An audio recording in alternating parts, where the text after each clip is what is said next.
Good morning. This is Philly Atchlley, filling in as host today for Mr. Jim McCoon, and this is Legal Bites. We discuss legal issues in many various areas of law, and today we are discussing services for the elderly and disabled and legal issues which can arise from those services, particularly in regard to qualification for choices in TennCare programs which are available for the elderly in our state. And we are delighted to have Ms. Terry Woods with us. Terry, glad to have you. Thank you. And Terry is the Choices Program Director for the Southeast Tennessee Area Aging Agency on Aging and Disability. Now, that's a mouthful. You got that correct. But because I barely got it out myself. But Terry, can you tell us a little bit about how long your agency's been in existence and what kind of things you all generally do? Well, the Area Agency on Aging and Disability exists in every county and every state in the United States and their territories. And they were established with the Older Americans Act back during President Johnson's term in office. And currently, we have lots of programs for the elderly and or disabled, the elderly 65 and up and disabled 21 and up. And some of them, these programs are all no cost, but they may have a cost share. But you can sign up for those programs by calling in our single point of entry number. Now, go ahead and tell us what that single point of entry number is so that our listeners will have it as we start. It's 1-866-836-6678. Now, Terry, tell us, on your particular agency, how many counties do you all cover? We cover the southeast 10 counties, and from Hamilton, Bradley, McMinn, Polk, and all the way over across Ray, Meigs, Grundy, Bledsoe, and Marion. And can you give me some idea for the number of people your agency helps assist? Oh, wow. We field up to 80 to 100 calls or calls a day from elderly and or disabled in our area. And we not only provide the programs that are of no cost, but we also provide referral service to all other programs in the area of Southeast Tennessee that might have services for the elderly and or disabled. Now, I know before we're through today, we need to talk a lot about the Choices program. Can you just generally identify what the Choices program is for us? And then we'll need to talk about some of the other programs which are really no cost qualification. Right. And the Area Agency on Aging and Disability has a contract with TennCare, which is Medicaid, to provide the Choices program, which is statewide in Tennessee. And you can be screened for that program by calling that 1-866 number, and it provides assistance in the home with bathing, dressing, light housekeeping, errand running, and home delivered meals, and some other things that go along with the program as need presents itself. So we do have a lot of elderly and disabled throughout our 10 counties on this program. Now, as I understand it, Choices program, which is state assistance, can provide both care in home, and also that can, depending on the circumstances, can include nursing home assistance. That is correct. And we do assist with enrollment in a nursing home if that is what the family or the individual is choosing, or we can do it in the home, provide wraparound services in the home. TennCare does not come in and pay for the family to stop what they're doing, but they're going to wrap around what the family or the community is not able to provide as the need presents itself. Now, does your agency also have a number of programs for elderly 60 and above, which are outside the Choices program? Yes, we do. And some of these were established by the Older Americans Act, and others were established later. But some of them are going to be familiar, like the Home Delivered Meals program. We have that one. And we also have the information and assistance line that I just gave. We have the options for community living, which provides a couple of hours a week of assistance with bathing and dressing and housekeeping. And we have homemaker services. That is a very popular one that helps with light housekeeping. And we have the National Family Caregiver Support Program that provides support for family members taking care of someone who needs 24/7 care.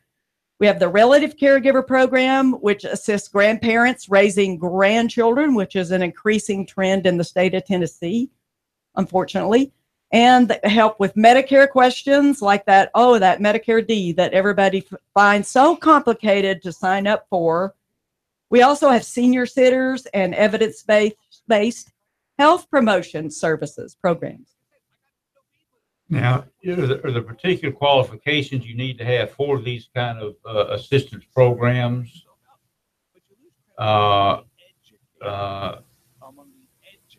Yes, each program has some different ages that are required. For the Choices program, the big program with the teen care that you qualify for Medicaid, it is 21 and up. The rest of the programs have various ages, but mainly, if you just keep in mind 21 and up, you're going to hit them. You're going to hit in the area there. All right. Now, can you give me an example? For example, I think some of these programs have senior centers available throughout these different counties. Yes, we do have a number of senior centers that are available in all of our counties. And you could get a list of those and where they're located by calling, again, the 1-866 assistance number.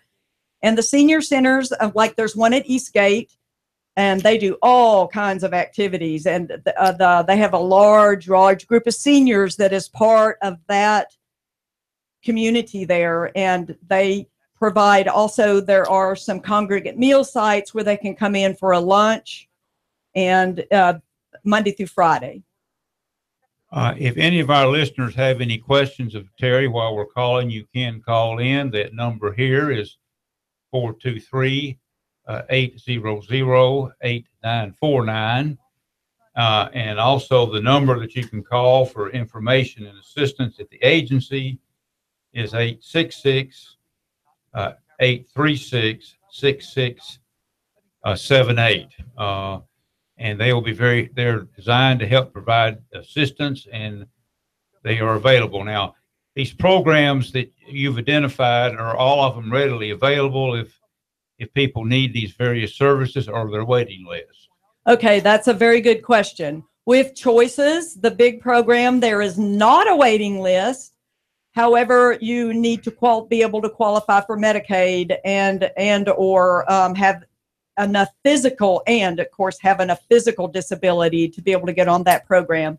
The rest of the programs have a waiting list, except for a few of them that are more obvious, like calling in for help with Medicare questions. The other home and community-based programs do have a wait list. Now let's go ahead and turn, if we can, to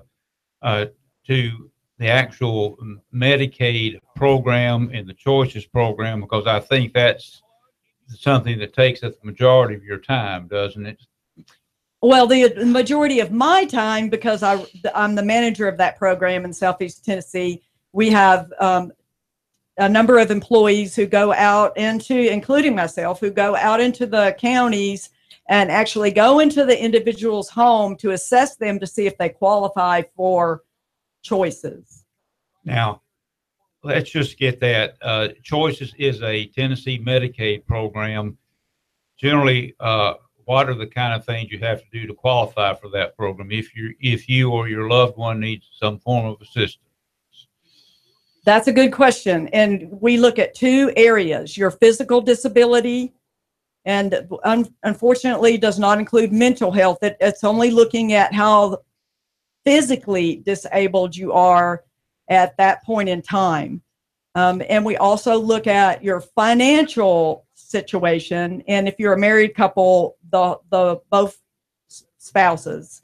And we're looking, because that program you have to qualify for Medicaid. So we're looking at your bank statement, your life insurance policies, your burial policies, everything you have that might have a cash value to it. We also look at property, resources, and income. So there's income limits and resource limits on that program. Now, people are always going to say, I don't think it's fair for my loved one. They've saved all this money all their life now to have to give their money to be cared for in their old age. But then you get into these Medicare requirements and they have to provide all this financial information. And then they're basically told, well, you have to spend down to qualify for Medicaid to get essentially nursing home or similar type of assistance. Right.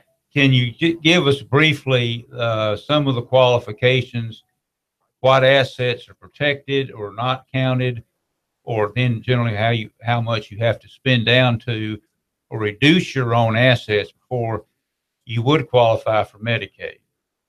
Well, it depends on if you're single or if you're married.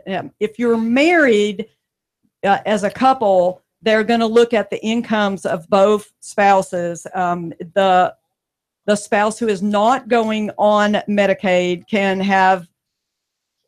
work and have their income. The other spouse who's going on Medicaid can't have more than $2,205 in income, and income is what you get per month or per year. They also look at resources. Now, as a married couple, they're going to look. You're allowed to have up to 101,000 something because they don't want the spouse who's not going on Medicaid to be impoverished. But you do have to spend down quite a bit because you're allowed to keep up to 24, and I don't remember that exact number, but around between 24 and 25,000.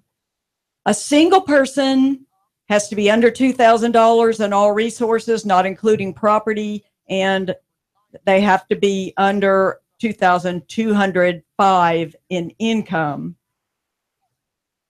So that's what we're looking for. Now, just to refresh, Medicaid is basically a welfare benefit we receive from our government. That's correct. And it comes out of your tax dollars and goes into a big pot of money called long-term services and supports. And it helps to pay for people who need help in 24/7 in a nursing home or assistance in the community. The Choices program, for every 3 people that are on Choices in the community, 3 people can be paid for as opposed to 1 in a nursing home, because nursing homes are very expensive. They, could be $75,000 to $85,000 a year for one person, but you don't spend near that much on the individuals in home and community based in the community. Now, how much again was that for annual for nursing home care? They can be anywhere from some of them can be $65,000 all the way up to $85,000, depending on the nursing home a year. Now, the Medicaid money, does it primarily come from the federal government back down to the state government?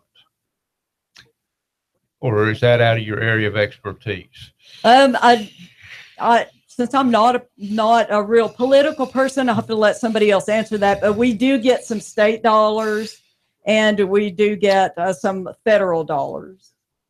Now, and of course, this is all administered by the state of Tennessee Department of Human Services, the branch of TennCare, Bureau of TennCare.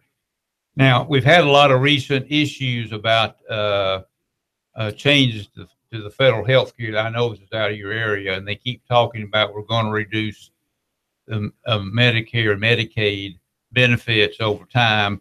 That would materially affect over long term the amount of money that's available for nursing home and Choices assistance, I believe, if that does get reduced. I try not to think about that. I'm hoping that we'll still be able to assist individuals who are in need in the home and in the nursing home.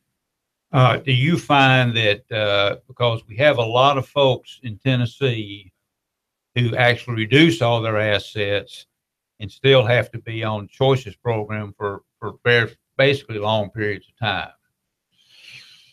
Is that a fair statement?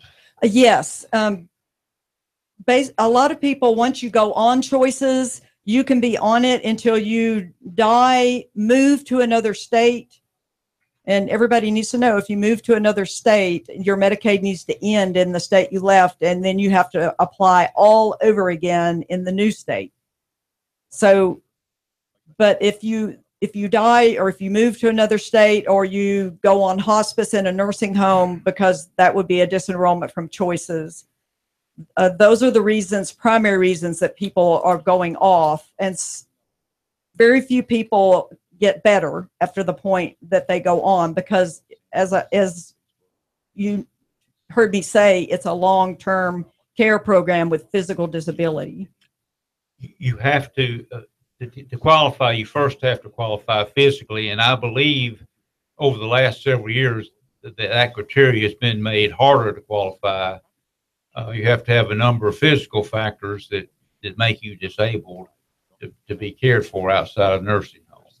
Yes, and it's the same physical criteria for the community as in the nursing home. So if you have ever gone to a nursing home and you've seen the individuals in that nursing home, that is what your home and community-based services program people look like on choices. They with your older people, we see strokes that have made them unable to provide for their needs, such as toileting and being able to put medications in their mouth and after toileting, being able to walk and transfer, get out of bed on your own. They can no longer do that. So it's a combination of all of those things. In addition, you have the people with dementia or Alzheimer's, which is a form of dementia, who have become unable to recognize their family members. And it's a very sad disease, but they are needing, if they're going to stay in the home, they're going to be needing quite a bit of care, because they can wander and have disruptive behaviors. And so those need to be closely managed by their physician, and then the family, and then the TennCare wraps around during the other time. I'm going to ask you a hard question. If someone qualifies physically for nursing home care, is it possible for them to be cared for in the home, because you have a high level of care in the nursing home? Yes, it is possible. And we have a lot of people who start with their services in the home. Now, services in the home are not 24/7 like they are in the nursing home. The services in the home are provided based on your need, and they don't take over what the family or the community's already providing. They fill in. So you could be assessed at 7, 14, 30 hours a week of assistance with bathing, dressing, light housekeeping, somebody to come in and provide personal care attendance, where they would assist you throughout the day with toileting and preparing a meal, cleaning up helping you to change your brief, helping you to clean your laundry and change your bed sheets, things like that, and bathing. So if we stay in a home, that it sounds like the Medicaid sort of wraps around the services, the family, and other services are being able to be provided for that loved one. That's correct. And a lot of times, for example, a sitter may come, a caregiver during the day, and then the family will come home after work and take over at night. That would be a typical situation. That's pretty typical, yes. And we have a lot of people where choices will come in the morning and help them get up and get breakfast and get a bath, and then they will get them situated, and then choices will come back in the late afternoon or evening and help them go get their dinner and go take their medicine and go back to bed. So you try to tailor it to the needs of the family, how to supplement what the family is already able to provide. Choices will never take over what's already being provided, because the state is not going to pay for what somebody's already got. Now, who actually provides these services in the home? Are those done through certain agencies that TennCare then pays for? How's that actually done? Oh, that's a good question. There's two ways that can be done. One is through an agency. your care coordinator, when you get enrolled, will have a list of agencies you can choose from, or you can decide to go what we call consumer directed route, where you would hire someone that you know, and TennCare would pay them to come in and provide your number of hours that you're approved for. Now that involves things where you're going to have to train that person to provide your care, help with your bathing and your housekeeping and whatever you're needing. Now, if you go with one of the care agencies that's on the list, they already have people who are qualified and trained to provide the various levels of care that you need. Yes, that's correct. Now, do you what percentage now? I know years ago when Medicaid provided nursing home care level, everybody had to be in the nursing home, and at some point they started trying to also provide in-home, I think in part to help assist with the overall cost of the Medicaid program. Do you know the percentage of people receiving Medicaid that are now supported in home as opposed to nursing home? Yes, and when Choices first began, it was called Medicaid waiver, and it really got going around 2005 in Tennessee. Now, every state in the United States has some form of this in-home service, but in Tennessee, it's called Choices. And when it began in 2005, the only option was the nursing home if you needed assistance throughout the day or evening that your family was unable to provide. Your only choice was the nursing home. Now, so it was 100% of those individuals. And now it's about 30-70. There's 30% that are getting their care in the community through their family and the Choices provider and or a friend. You could also, I'm not implying that it's only the family, as opposed to about 70% in the nursing home. I believe it's actually a little more, like 33% or 35% in the community. Is that percentage grown since Choices started in 2005? Yes, it's grown by leaps and bounds, because we're now in 2017 and it's still moving in the direction of more people receiving their assistance in the community. I was going to ask if you would expect those percentages to increase. And I would expect them to increase some. It will never, ever take over the need for a nursing home, because not everyone can get what they need 24/7 in the community. So the nursing homes will always need to be there. But yes, I expect that percentage to go up a little more. Now, if you found it, well, we're going to have to take a break, Terry. Okay. We have to do some more talking about Choices here in just a moment. We are here with Terry Woods, who's the Choices program director for the Southeast Tennessee area agency for aging and disability, and we will be back right after this break.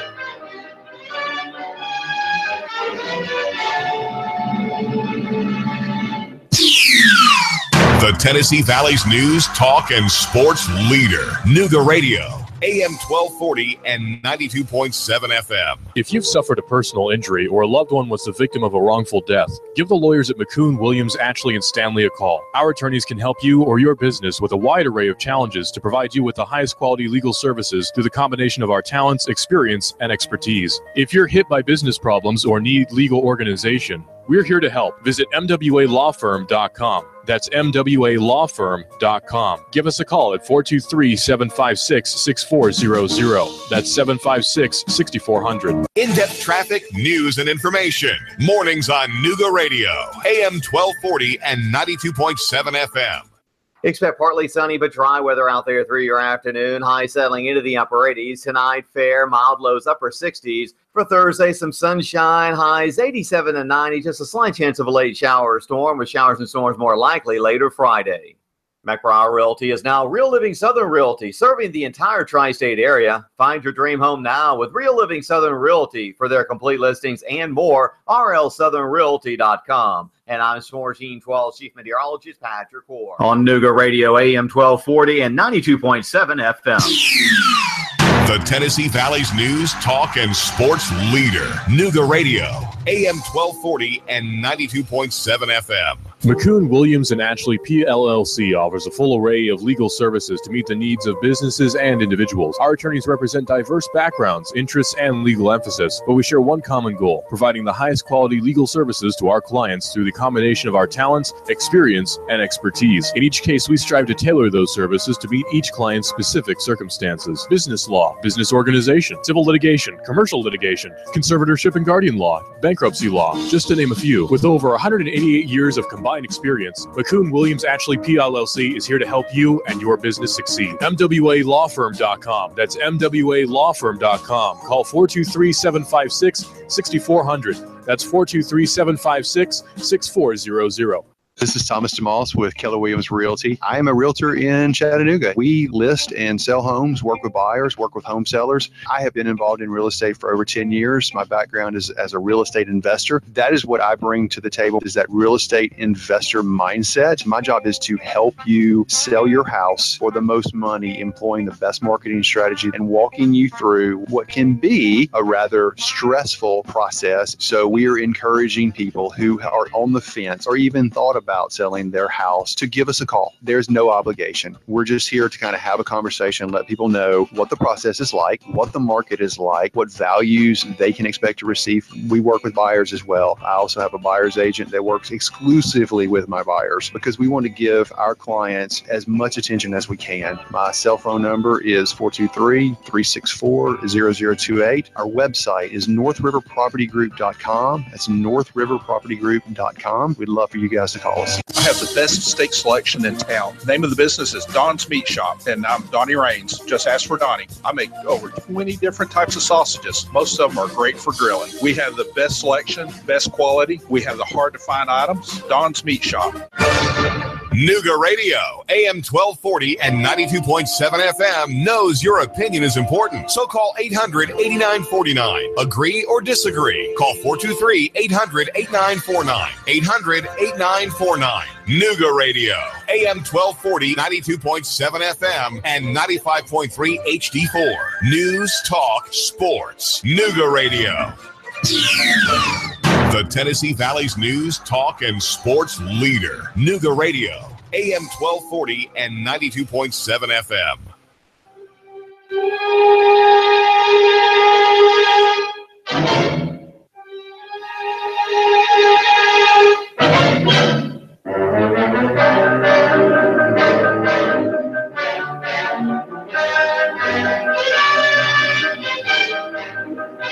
This is Fielding Atchlley, filling in for Mr. Jim McCune, and we are back with Legal Bites. We have as our guest today Ms. Terry Woods, who is the Choices Program Director for the Southeast Tennessee Area Agency for Aging and Disability.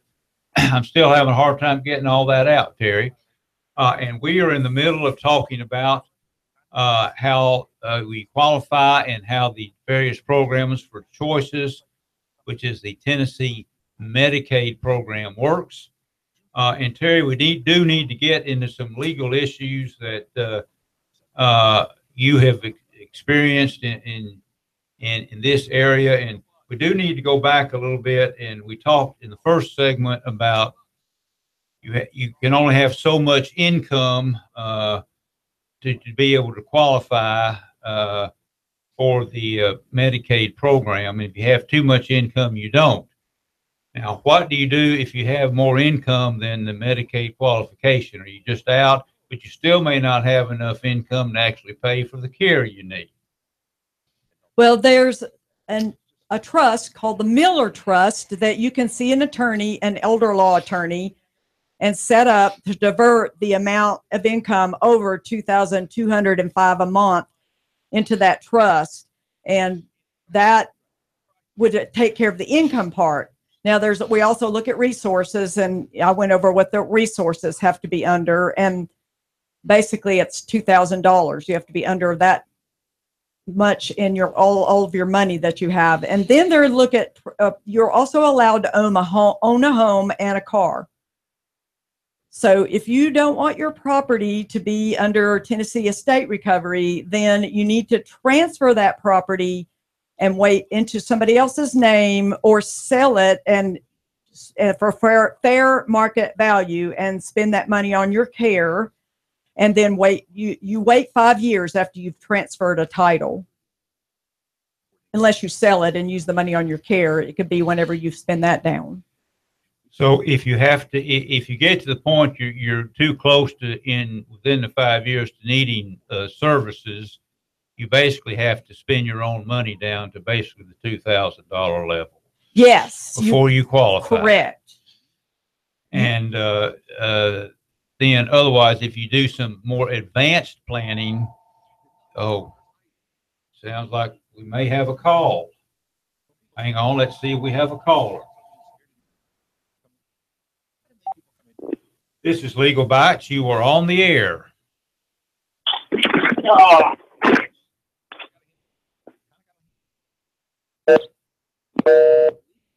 Well, I believe we lost our caller. Maybe they'll call back. All right. If any of you would like to call Terry while she's here, and she knows a great deal about the Medicaid program, it's 423-800-6949. Please give us a call, and she can answer those questions while you're here.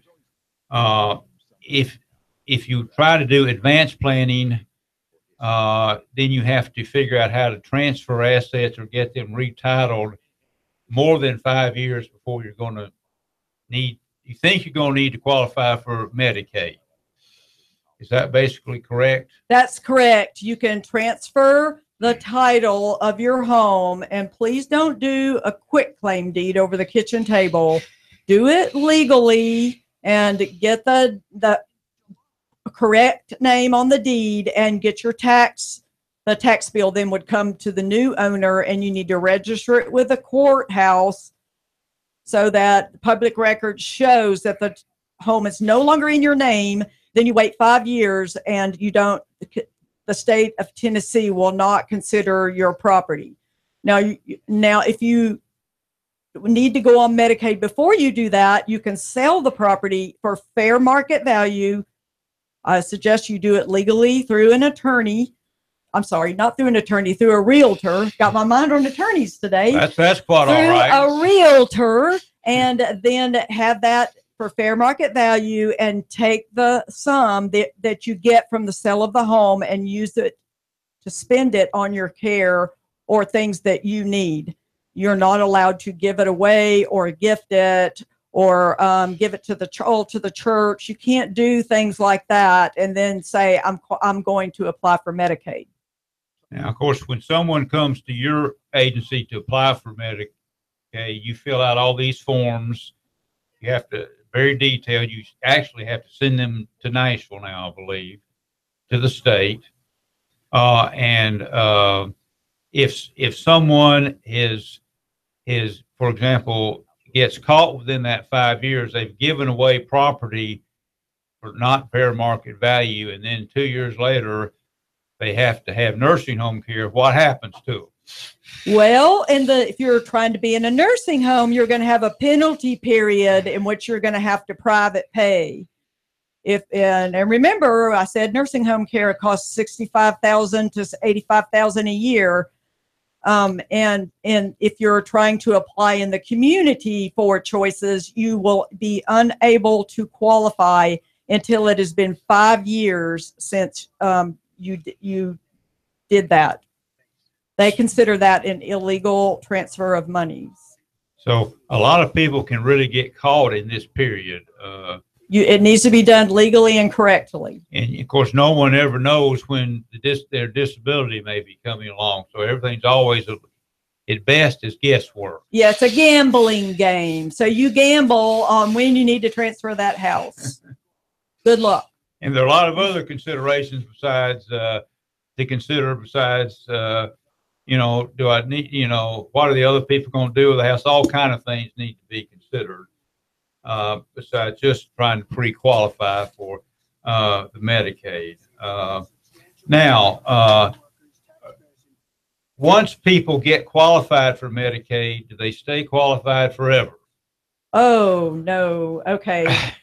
That is the million-dollar question right now, and gets into even more legal issues with what is going on right now in the state of Tennessee, across the state, called Medicaid redetermination. So everybody that is on any form of Medicaid is being redetermined in bunches, but eventually all will go through the redetermination process here in the next year. And this began in October of last year. So a lot of people who are on Medicaid, and this includes not only Medicaid for choices, but Medicaid for QMB, qualified Medicare beneficiary, and Slim B, and Q1, if you qualify in those categories, which thousands and thousands do across the state of Tennessee. You could lose that if you're not paying attention, or if you're on Medicaid for any other reason. There is a packet that is coming to your home or your address that you have on file with TennCare, and you need to pay attention to that, fill it out, and mail it back in immediately. Now, this packet, how long has it been typically since someone qualified that they'll get one of these redetermination packets? They're supposed to get them every year, but redetermination has not been done in the last 3 years since TennCare took over from the Department of Human Services. And all of you out there who are familiar with what I'm saying, the Department of Human Services used to do all of the Medicaid applications and qualify you, but now we fax them to Nashville and they're done through TennCare. So the letter is coming from them, and it is in a large packet. It's a large manila envelope. It looks very intimidating, but it is not. But you need to pay attention to it. You need to open it and try to fill it out, and get it mailed back. Now, how detailed is this redetermination information they're requesting? It is very detailed. You're going to need to read through it, answer the questions to the best of your ability, and it's best to get it mailed back, and so they know that you want redetermination, even if it's not all correct. It's best to get something in, because if you don't, they'll give you 40 days from the date on the letter, and then you will have another 90 days after that to get something in, but then your Medicaid will suddenly stop. And the way you find out about it is you go in the hospital or go to pick up your medication, and they tell you, sorry, you don't have insurance. So you don't want that to happen. Now, how many people, just to ask a blunt question, how many people are not getting these redetermination packages? Oh, wow. I don't know, but I know that we at the Area Agency on Aging and Disability are starting to get phone calls from people who have lost their Medicaid or TennCare, because they're the same thing. And we are also getting emails from TennCare themselves asking us to assist with requalifying some individuals, especially for choices. Now, when somebody calls you and they have been disqualified because they didn't get the materials in, what's involved with that process? How long does it take? What do you all have to do? Okay, so the attorney from the Justice Center was in Chattanooga a couple of weeks ago, and he spoke to us about what to do. And the important thing to do is if you have lost your Medicaid and you've just found out about it, you need to get the address and fax and or mail. Personally, I would do both, but I'll probably get my hand swatted for saying that. But personally, I would fax and mail something that says, I wish to receive my services during an appeal process. I want to appeal. I wish to receive services while I'm appealing. So, and that includes again, QMB, Slim B, that pays for your Medicare deductibles. A lot of elderly people have that service, and we don't want you to lose it. So please pay attention. Now, if we request services during appeal, do they reinstate the services? It is my understanding from the Justice Center attorney, I'm not an attorney, I'm a social worker, but that they do that. And then how long does an appeal take? That I do not know the answer to, but it's best to get started. Okay. Now, if you had experience with appeals of various Medicaid issues, and it's part of your position as the program manager? Yes, we do get requests to assist people with reapplying, and also to assist people with the choices redetermination packet. Now, if you need help with a redetermination packet and it's Slim B or QMB, we also have the SHIP program who helps with Medicare questions, can assist with that. Now, if you found that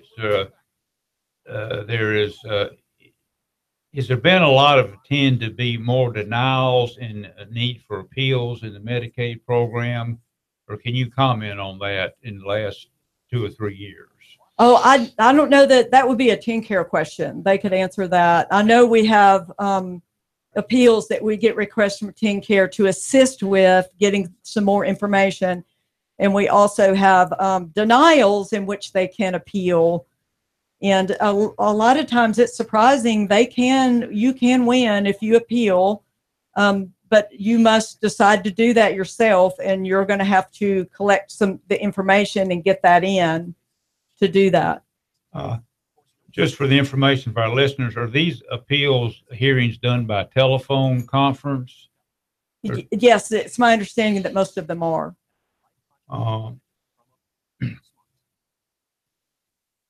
Now, the most important thing you want to tell our listeners, if you are on any form of TennCare or Medicaid, you really need to be looking out for this redetermination letter. Yes, like I said, it's a large packet that's going to come in the mail. It's surprising to me how many people don't open their mail, or if they do open it, they don't pay attention to it. They just leave it in a stack on their table or their bedside table and never really attend to it. So that would be a big mistake in this instance. And another thing everybody needs to know is that if you move or your address changes since you qualified for TennCare, you have got to call Tennessee Health Connect and tell them that you wish to give them your new address. And that is a TennCare number that you call in Nashville. And actually, silly me, I didn't bring that with me, but you can call the 1-866-836-6678 number and ask us for that. And we provide all kinds of information. In addition, you need to call the Social Security office. So anytime you move, you must call those two places if you are on Medicaid. Now, do you find a lot of times people do move and those calls don't get made? Oh, yes. And then all of a sudden, they're the ones who go to the doctor or to the hospital or to pick up their medication, and they discover, now I have no insurance. Now, you mentioned some QBs and things of Medicare. Can you sort of define the kind of things you're talking about there for us? Yes, and for people that don't know, I'm hoping everybody out there knows that if you're 65, that if you're older and you're on Medicare, there's a thing called a qualified Medicare beneficiary that helps pay for your Medicare deductible, your Part A hospital deductible, and your Part A monthly premium.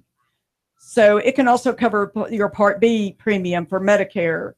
So the monthly income allowed for that is if you're $1,005 per month if you're single, and $1,354 if you're married. If you're under those incomes, you could qualify for QMB. Also, Slim B is a little higher income, $1,206 for a single person and $1,624 if married. Now, Slim B, essentially your Part B coverage. Right, Part B monthly premium. Co-pays and premiums. It's $134 a year currently, and everybody who's on Medicare knows what I'm talking about. Because they take it right out. Yeah, it comes out, right? And you go, oh, I didn't get my whole check. Well, at the beginning of the year, that deductible has to come out, or when you go to the doctor, they're going to charge you until you pay up to that amount.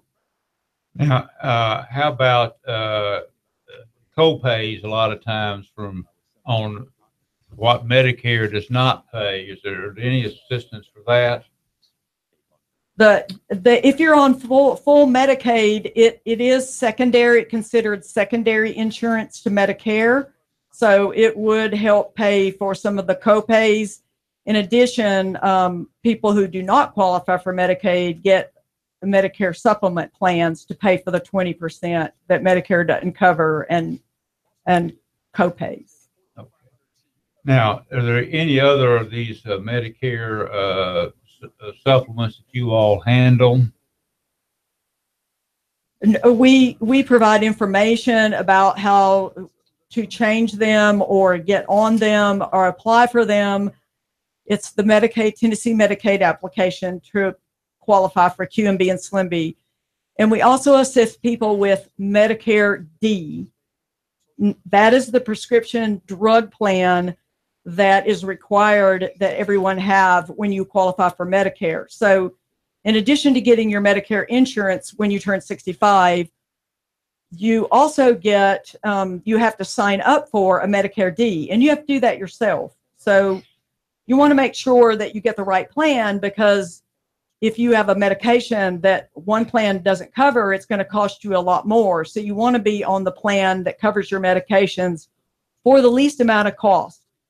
And that involves some doing. So we got a lot of calls. Do you all, I know that's very confusing, because Medicare has if you get on their website, you can actually supposedly plug in all your prescriptions. That's true. I've done it. And they'll print out the different plans and the different amounts and so forth. But even then, it's I found it extremely confusing, and I can't really tell one from another one very well. And then, of course, the next problem is your prescriptions can change from time to time. You may find out that you have a new prescription, and the plan you picked doesn't cover that prescription. That is another common issue. The only time you can change your Medicare plan is during open enrollment, which is from October, usually mid-October, to about December 9th. And during open enrollment, you can change your plan. Now, there are other ways. Whoops. Well, the important thing is we've really talked about the redetermination people to look for. And if you do need to change your Part D plans, you need to look for the open enrollment, which isn't that far off, because it starts in October. We certainly appreciate Terry Woods being with us. If you have any questions, please call 866-836-6678. We'll see you next week on Legal Fight. The Tennessee Valley's news, talk, and sports leader. Nooga Radio, AM 1240 and 92.7 FM. McCune, Williams & Atchlley PLLC offers a full array of legal services to meet the needs of businesses and individuals. Our attorneys represent diverse backgrounds, interests, and legal emphasis, but we share one common goal: providing the highest quality legal services to our clients through the combination of our talents, experience, and expertise. In each case, we strive to tailor those services to meet each client's specific circumstances. Business law, business organization, civil litigation, commercial litigation, conservatorship and guardian law, bankruptcy law, just to name a few. With over 188 years of combined buy an experience, McCoon Williams Atchlley PLLC is here to help you and your business succeed. MWALawfirm.com. That's MWALawfirm.com. Call 423-756-6400. That's 423-756-6400. Expect partly sunny but dry weather out there through your afternoon. High settling into the upper 80s. Tonight, fair, mild lows, upper 60s. For Thursday, some sunshine. Highs 87 and 90. Just a slight chance of a late shower or storm, with showers and storms more likely later Friday. McBriar Realty is now Real Living Southern Realty, serving the entire tri-state area. Find your dream home now with Real Living Southern Realty. For their complete listings and more, rlsouthernrealty.com. And I'm Swarm Team 12 Chief Meteorologist Patrick Ward. On Nooga Radio, AM 1240 and 92.7 FM. In-depth traffic, news, and information. Mornings on Nooga Radio, AM 1240 and 92.7 FM. Your marriage is over. You've been abandoned, betrayed. You're angry, shattered, and heartbroken. Don't go it alone. When you are facing divorce, you need an experienced advocate to help protect your rights in future. And you need it from a man with a sympathetic heart, but a hard nose. Attorney Clay Whitaker will fight for you in this most confusing and bitter time in your life. Clay Whitaker, 756-6400. Hi, this is Eric Pelton. Taxes, accounting, business advice. I've got a neat brochure, 12 ways to improve your business profits. Come on by for a free consultation and we'll give you a copy. E.J. Pelton Company, 332-3339. It is Eric Jones hard into the outside wall, and they are still 3 and 4 wide. It looks like we're racing at Talladega. Caution flag is out. It looked like Denny Hamlin was trying to get by Ricky Stenhouse. Got into the back of Ricky at the line. Man, that's a close one. Matt Kenseth wins stage 1. Green checkered flag is out, and Brad Keselowski has won stage 2. Dale Earnhardt Jr. into the wall. That will bring out the caution. Caution waving once again. And again, it's Dale Earnhardt Jr. involved. Oh, trouble. Ty Dillon has gotten turned to the inside of the racetrack, and Clint Boyer has just nailed him. Matt Kenseth falling back, the field storming by. Something wrong. Now we see sparks from Kenseth's Toyota. Larson chucks him off. Coming off turn number 2. Nose to tail. Now it's Logano to the high side in 3. Joey Logano, a winner here at the Richmond International Raceway. Here at Live on Chattanooga's official NASCAR radio station. Nooga Radio, AM 1240, 92.7 FM. The voice of NASCAR. The Tennessee Valley's news, talk, and sports leader. Nooga Radio, AM 1240 and 92.7 FM.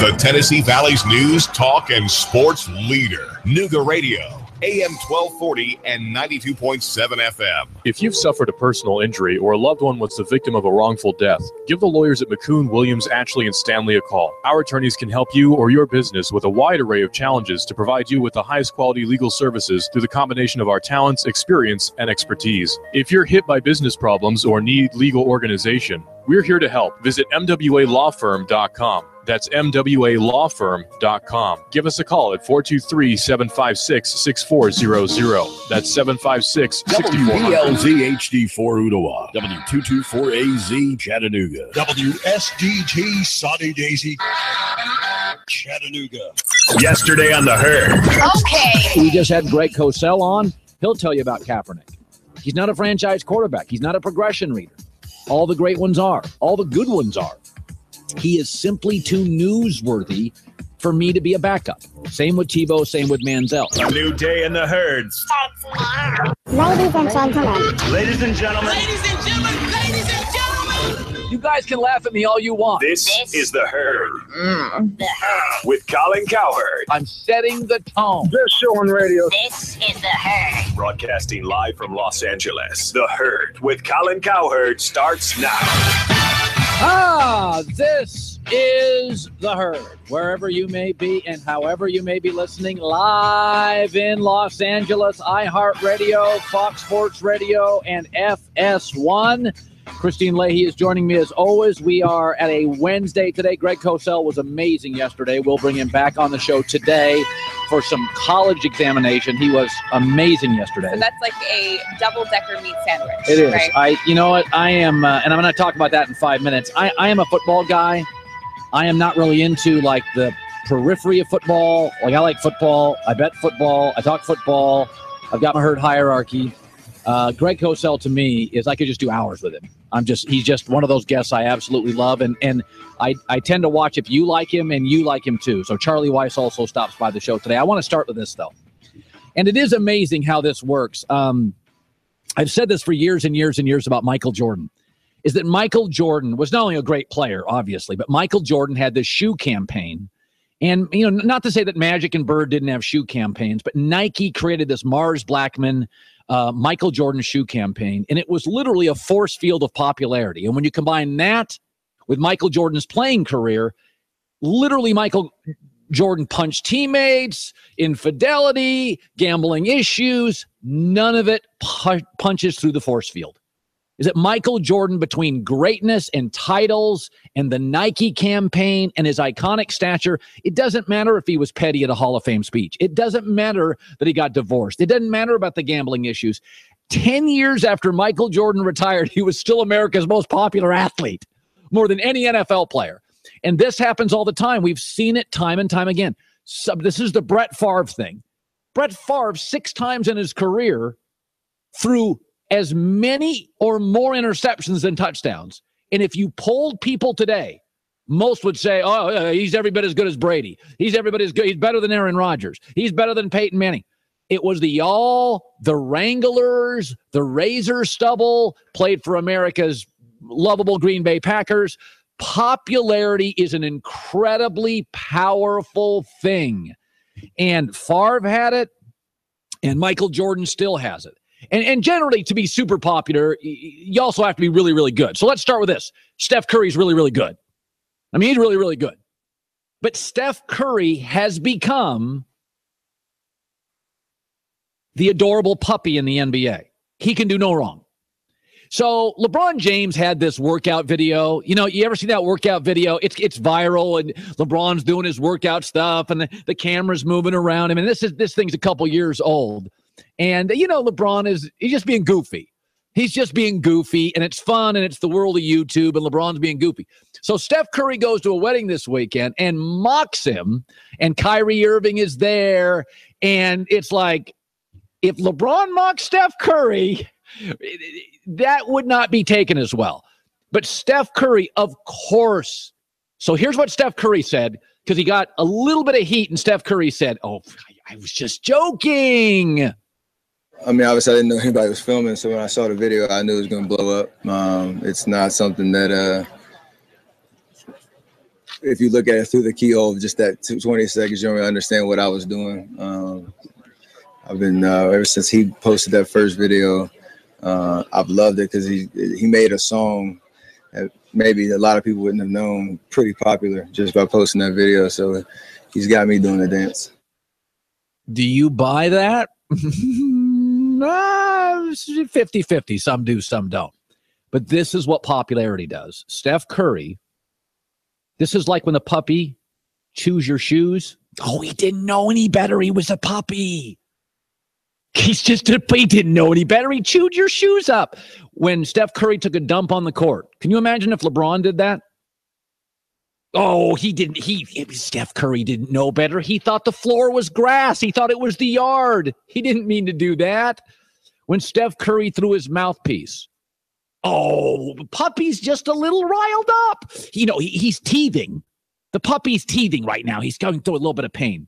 He taunts LeBron. Well, he's got a little spunk.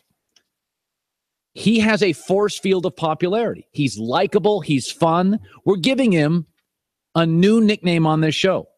He's the Teflon puppy of the NBA. From now on this show, we're calling him Steflon. Oh, come on. Steflon Curry, the NBA's Teflon puppy of the NBA. Take a dump on the court, throw your mouthpiece, taunt LeBron. Oh, he's just teething. He doesn't know any better. If LeBron did that, we'd have DEFCON 12. Well, we did have something way worse, and we barely even talked about it. What was that? The cookies, the dead Steph Curry body that was at the party, the drums with the cookies, Steph Curry thing. Like, come on. And by the way, if you listen to that song, it's called First Day Out. It's by T Grizzly. Okay. It's a very aggressive song that might lead you to dance in that way. So yes, he was doing what LeBron did, but LeBron did make that video and that song very famous. So isn't it possible that he was just doing it in a fun way? And if he was mocking LeBron, is it really that big of a deal, or are we looking way too far into it? Just saying. Because I would argue that a dead Steph Curry body says a lot more than imitating dance moves. I don't know. If somebody made a dead cookie with me, I would laugh. If somebody taunted a video I did, I wouldn't laugh. That, I'm just telling you how it would land for me. Everybody reacts differently to different situations. I'd be pretty upset if there was a dead body of me somewhere. But this is what happens. Michael Jordan had it. Brett Favre. I've never seen. I mean, Brett Favre was everybody's favorite player, and he 6 times had more picks than touchdowns. He blew conference championship games. You remember when Brett Favre left Green Bay and had, as a married man, the incident on the internet? Literally nobody, it just washed over. It's just, popularity is a remarkable thing. And we just tend to, if you like people, you look over their flaws. Michael Jordan has a list of bad behavior.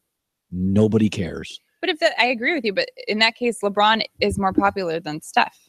Oh, I don't know. He's better. I don't know. Well, how do you define popular? Shoe sales, YouTube images, global recognition, jersey sales. I think Steph's the most popular player in the league. I don't think he's the best.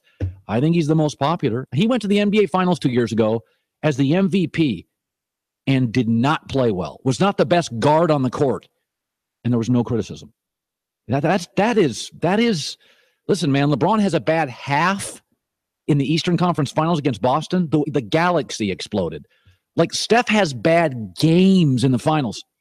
Crickets. Well, nobody cares. The better and the bigger that you are, you open yourself for more criticism. Well, I'm saying Steph is the most popular player in the league. He's the most. I mean, listen, say what you want about Westbrook. But he gets criticized by some. Even the critics who like him are like, sometimes he can be a little, tunnel vision. Mm-hmm. I want to segue to this. So this is now a story. The Ravens head coach, John Harbaugh, good coach, and general manager, Ozzie Newsome, good GM. According to Diana Rossini, a reporter, they support signing Colin Kaepernick, but they've been met with resistance from the owner, Steve Bisciotti.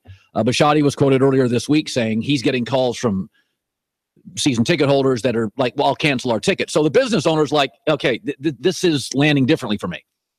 But can I talk about something for a second? I want to talk about, and I'll let you kind of inside the velvet rope here. And I don't do it a lot, and this may not be interesting to you at all, but I'm just going to kind of let you think how I think before I do a show. Let's not talk about Kaepernick, the quarterback. Let's talk about Kaepernick, the topic. I've mostly steered away from it. And the reason I've steered away from it is because he's a marginal backup player, and I don't spend a lot of time talking about backup quarterbacks. And it feels like to me this story is about politics and not football. The people all in on Kaepernick tend to lean left socially, and the people against him lean right. I like talking football. But here's what's funny about it. Shannon Sharp has gone all in on Kaepernick, and it's rewarded him with ratings and massive digital downloads. Jason Whitlock, my friend, has also gone all in on this, and it's the most popular stuff he's ever done. And it's a weird business we're in where, like, you got to be careful about being self-righteous. When Aaron Hernandez committed suicide, I did not talk about it in the air. And I was self-righteous. And I'm like, it's dark. It's suicide. He's not a good person. I'm not going to give him any publicity. And I was holier than thou. And I don't like talking about death on my show anyway. Well, I was punished for it. That day, my numbers plummeted because it was the only story you wanted to talk about. So I went self-righteous, and you punished me. And I've said this for years. You never punish me for being wrong. My Blazing 5 picks, I hit 55%. If I don't give them every week, you yell at me. What you punish me for is choosing the wrong topics and being uninteresting. And I probably should talk more about Kaepernick because he's polarizing. But the reason I haven't is because I don't feel it would be authentic because I don't really care. He's a backup player. Now, I did talk about Tebow for a while, but Tebow started a bunch of games and inexplicably won those games.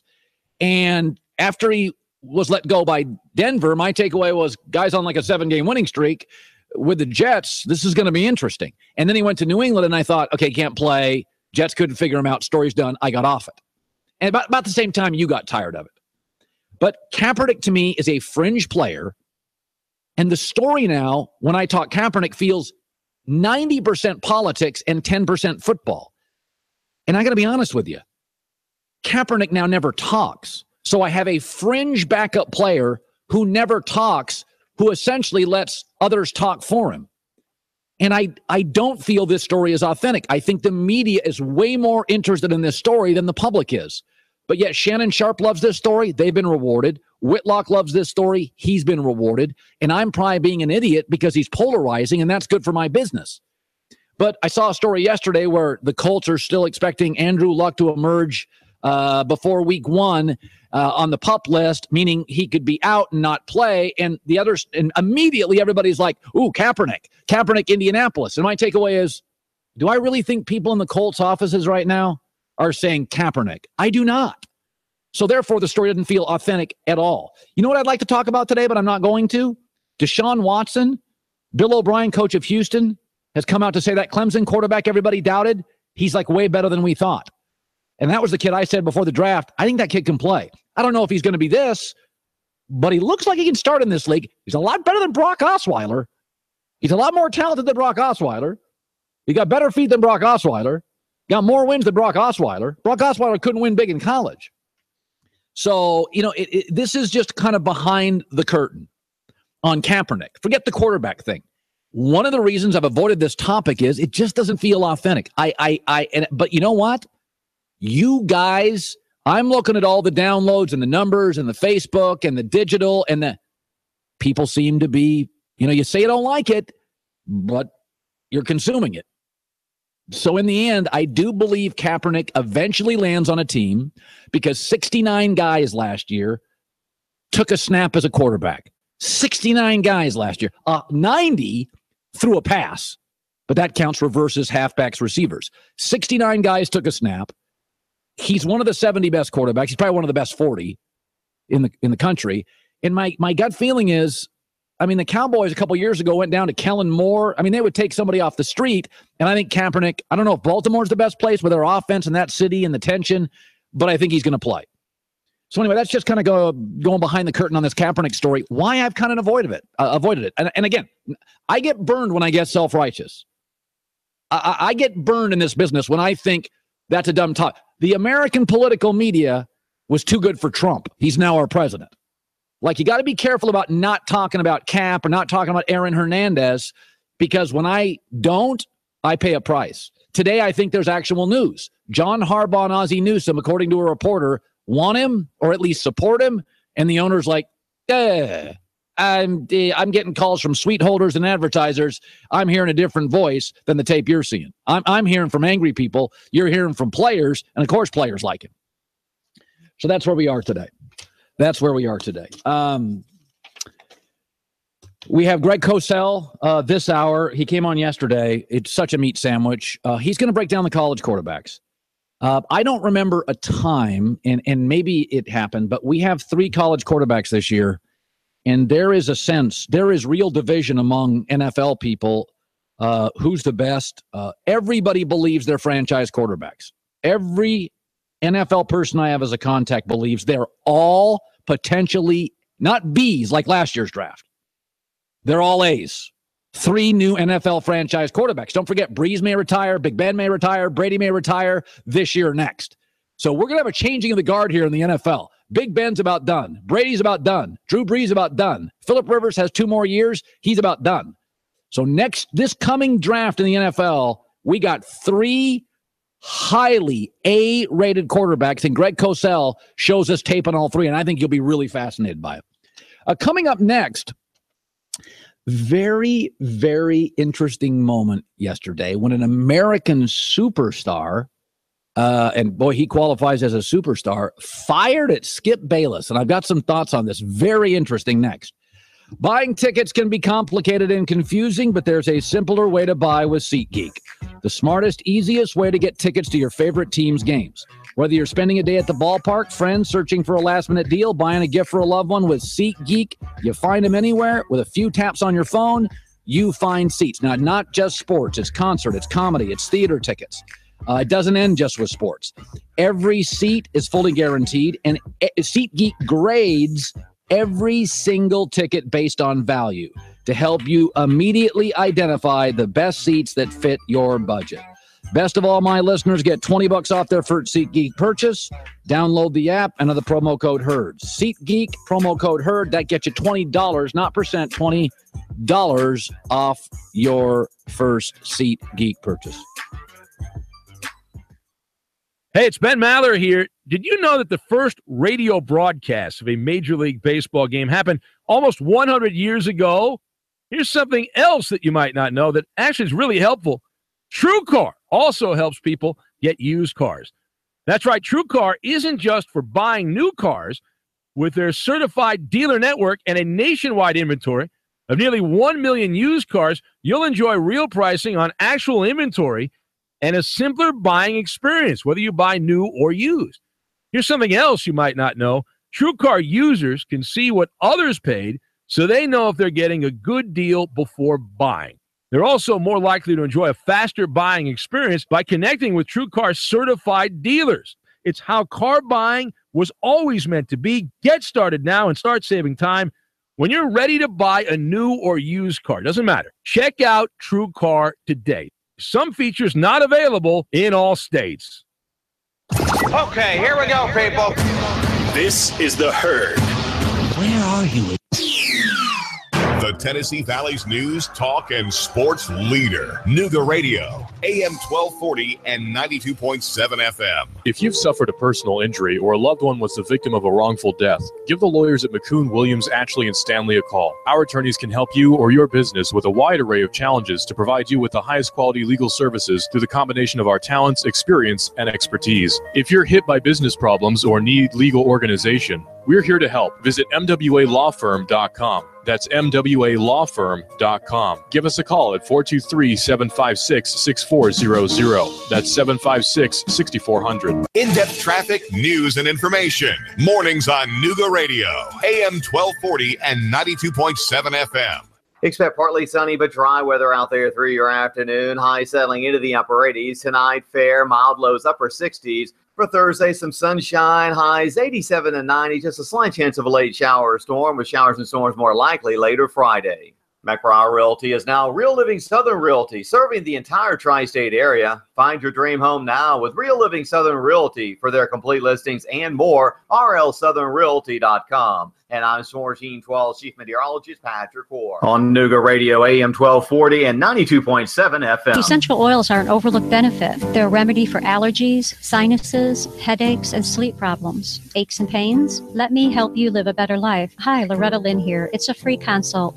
Call me today. Look, I'll even give you a free bottle of essential oil. 423-605-4719. Loretta Lynn's Essential Oils. They've been around for thousands of years. They can even be an alternative to pesticides in your garden. Call today. That's 423-605-4719 and take control of your health. If you've suffered a personal injury or a loved one was the victim of a wrongful death, give the lawyers at McCune, Williams, Atchlley, and Stanley a call. Our attorneys can help you or your business with a wide array of challenges to provide you with the highest quality legal services through the combination of our talents, experience, and expertise. If you're hit by business problems or need legal organization, we're here to help. Visit MWALawFirm.com. That's MWALawFirm.com. Give us a call at 423-756-6400. That's 756-6400. We've got a table here at Delia's ready to delight in a plate of authentic Mexican food. Delia's spreads a rich selection. Loaded nachos, crazy chicken, homemade tamales, maybe the enchiladas with beef, chicken, pork. We're at Delia's in Saudi Daisy, near the Thrasher Light. Quesadillas. Smell them coming. Delia's uses the freshest ingredients, cooked to perfection. Nachos made fresh every morning. Delia's open every day except the Lord's Day. For lunch or dinner, treat yourself to Delia's genuine Mexican food. Mention Sean Hannity and save a dime on every dollar of your tab. Yep, 10% for the Nooga Radio listener. He stole out so much cash, such a huge mountain of cash, that he's become a national star. Rick Davis. You know the story. Cash, cash, cash, and more cash. People can't believe it. They want to see it. And now Rick Davis has a new TV show. National TV, USA and Canada. He's got the gold and silver, diamonds and rings. You get dizzy just thinking about it. Rick's selling. Rick's buying. Cash, cash, cash. We interrupt this commercial to bring you an important announcement. We're so close to Rick Davis' national TV show. July 28th, reaching over 80 million people nationally and internationally. Check your local listing for airtimes. July 28th, Rick Davis hasn't gone Hollywood. He's gone Chattanoogan. And Hollywood loves it. And so will you. Rick Davis Gold and Diamonds debut show. See Rick Davis Gold and Diamonds Brainerd Road now. The autographs are free.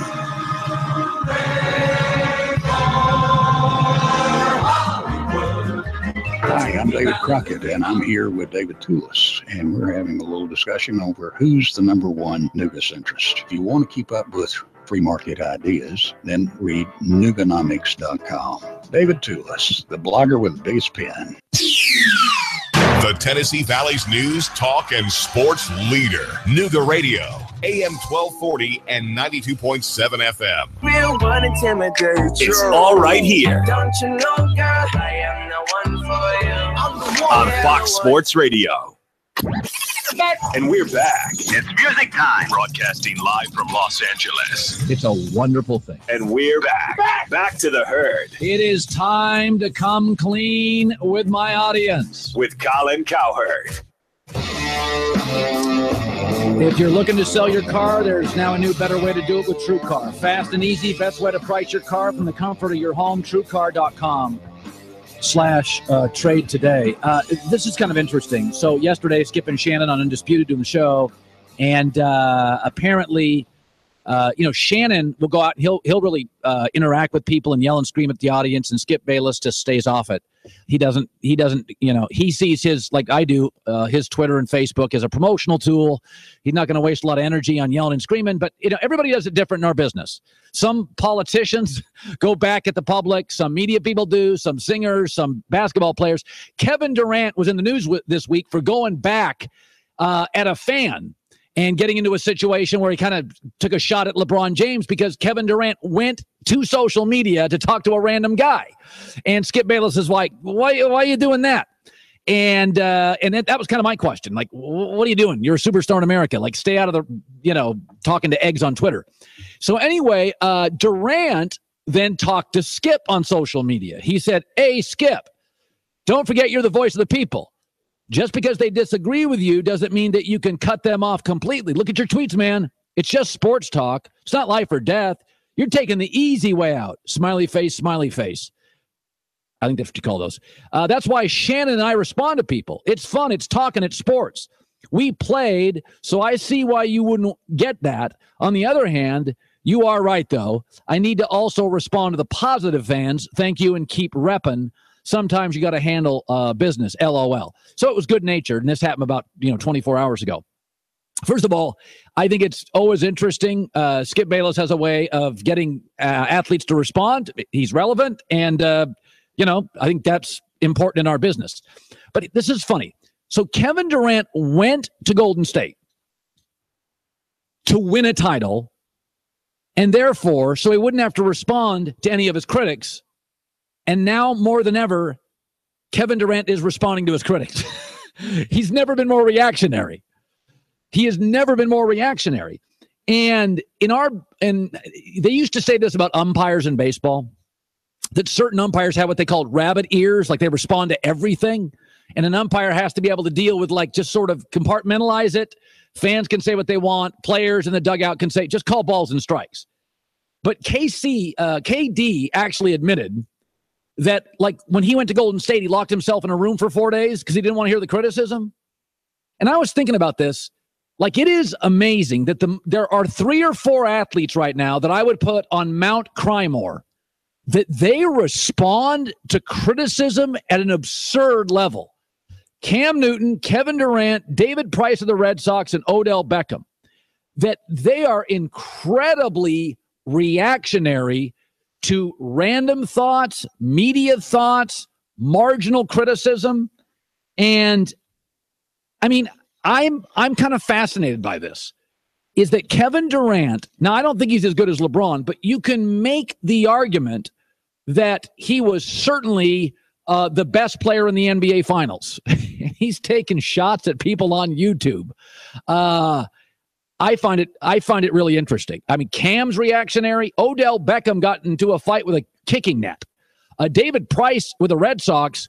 I mean, I've never seen an athlete that thin-skinned. So some athletes can tune it out. Some athletes, you put them on Mount Crymore.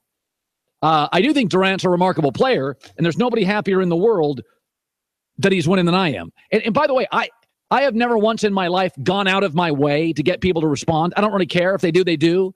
But when I criticized Dabo, I didn't criticize Dabo Swinney. I said during the year last year, I'm like, I don't think Clemson's as good as all these other teams because Alabama's destroying everybody and Florida State. And I started naming all these teams, Ohio State, and I'm like, they're all killing people. And Clemson should have lost 4 times. And then as soon as Clemson won the national title, their coach came out. Remember this? This was minutes after winning the title, took a shot at me. We left no doubt tonight. You know, we wanted to play Alabama because now y'all got to change your stories. You got to change the narrative. Y'all got to mix it up. You know, the guy that called us a fraud, ask Alabama if we're a fraud. Was his name Colin Cowherd? Ask him. I've never met him, don't know him. Ask him if we're Alabama if we're a fraud. Ask Ohio State if we're a fraud. Ask Oklahoma if we're a fraud. The only fraud is that guy because he didn't do his homework. I hope y'all print that. I got to be honest with you. I didn't intend for it to land that way. It did, but much like KD and Skip, it wasn't the worst day. If people react, some coaches hear everything. Some coaches hear nothing. Saban fired back at Paul Feinbaum. It's you think these Jay-Z's and these great players, you think they're living in their mansions. You know what? They have a lot of free time because a lot of these rich people have people do their shopping and people get their groceries and people fix their cars and they have a lot of free time. Regular guy in the street's going in the garage to put his own oil in and he's going to the grocery store and he's waiting in line at DMV.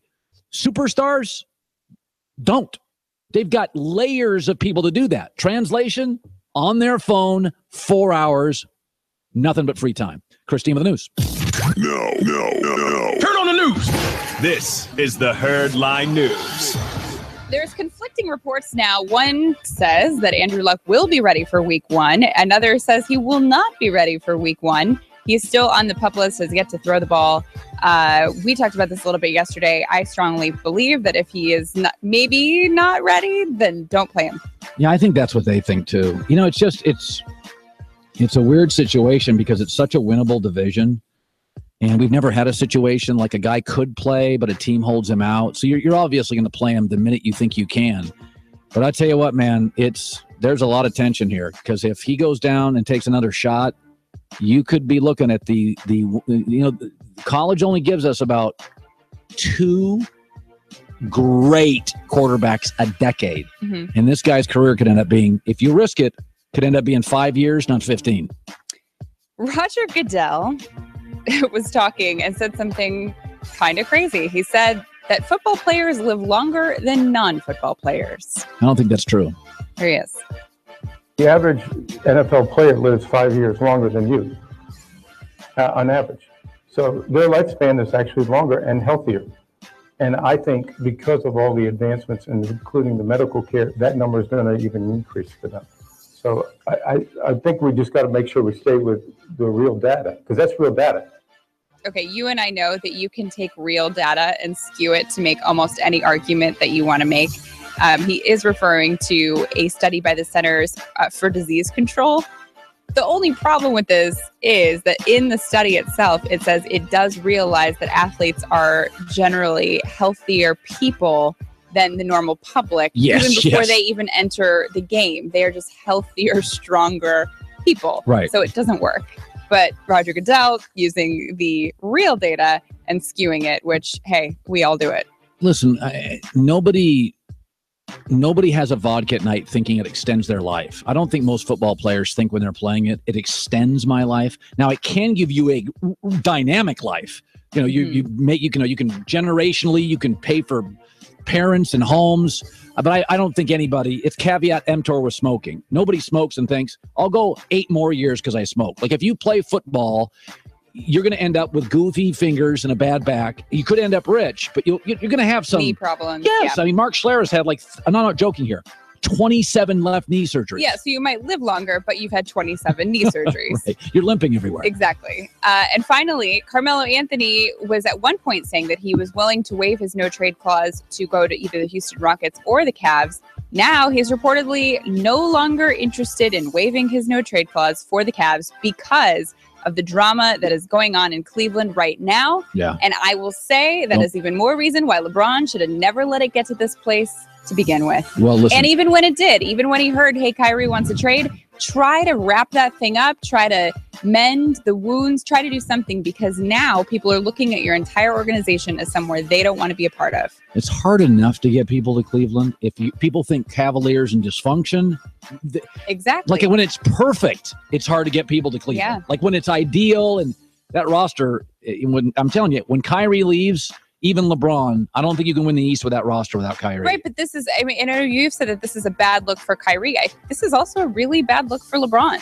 And I haven't heard LeBron say or do anything to kind of try to clean it up. Christine with the news. Well, that's the news. And thanks for stopping by. The Herd Lie News. Let's bring on Doug Gottlieb, Fox Sports Radio after me, basketball analyst. Also loves his football.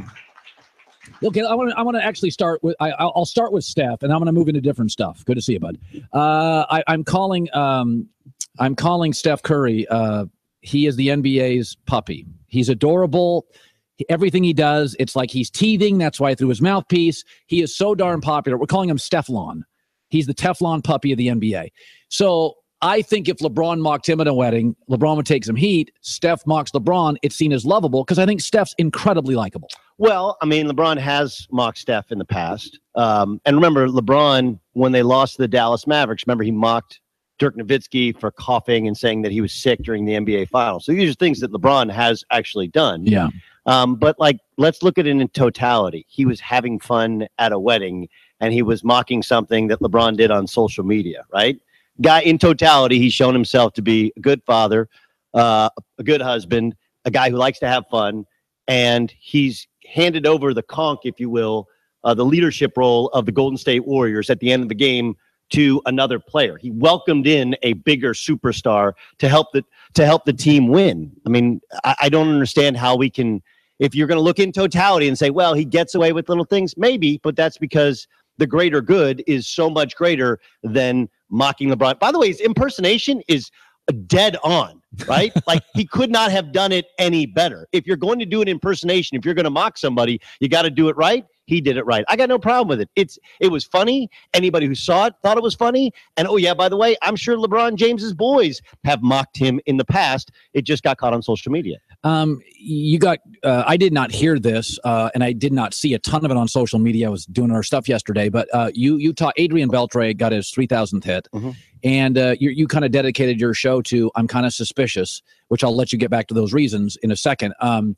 I called out Lance Armstrong before the world did, and I said cycling has a culture of this, and he is significantly better than even the second best. Right. I called out Eric Gagne in LA. I'm like, okay, 5-starter to the most unhittable reliever of all time, and his velocity's gone up. In both instances, Lance Armstrong and Eric Gagne, I got massive pushback.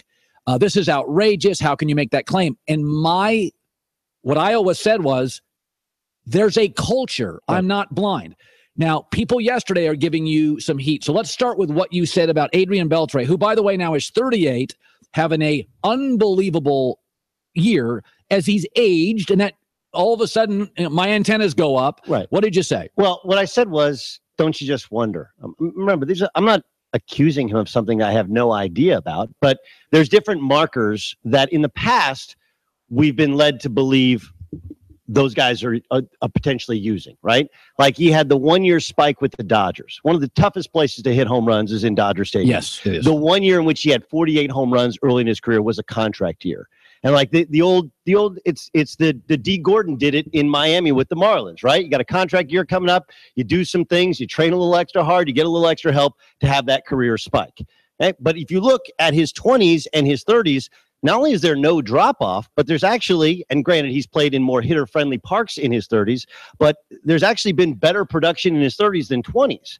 Okay, so there's something that we learned in the past from the steroid era. Normally, players go through, that career swing to where they hit 33, 34, and suddenly they can't catch up to the high heat, and their batting average, their on-base percentage, their power numbers start to dwindle. His have not. His have remained quite steady. And then you factor in that the highest percentage of players suspended for PEDs have been from the Dominican Republic, and he's a player from the Dominican Republic. Now that's a part of their. They have a kind of a system over there, which kind of it's a culture in that young players are basically drugged or whatever and induced in order to make it to the major leagues, make it off the island. Baseball's aware of this. Everybody's aware of it. Not happy with it. Right. Everybody's aware of it. Everybody knows it's a problem. And I simply said, like, look, it's been a problem in Dominican Republic. He's performing really well in his late 30s, and he has these other markers. He with the Rangers, who, by the way, that's an organization that in the past, granted, different regime running it, has had numerous steroid abusers. Doesn't it make you wonder? Don't sports fans wonder how this guy is able to be successful in his late 30s? Yeah, no, it's interesting. I got into this topic yesterday, and Roger Federer feels better now than 2 years ago. Kobe scored 60 in his last game. Yeah, I heard this argument, though. But Kobe had the worst field goal percentage of any starter in the NBA, right? Roger Federer he took time off last year and has only been good in the specific majors. Like he can't be. The thing about baseball is you get, I think, 16 days off all year long, right? It's really hard to maintain a level of consistency. Yeah.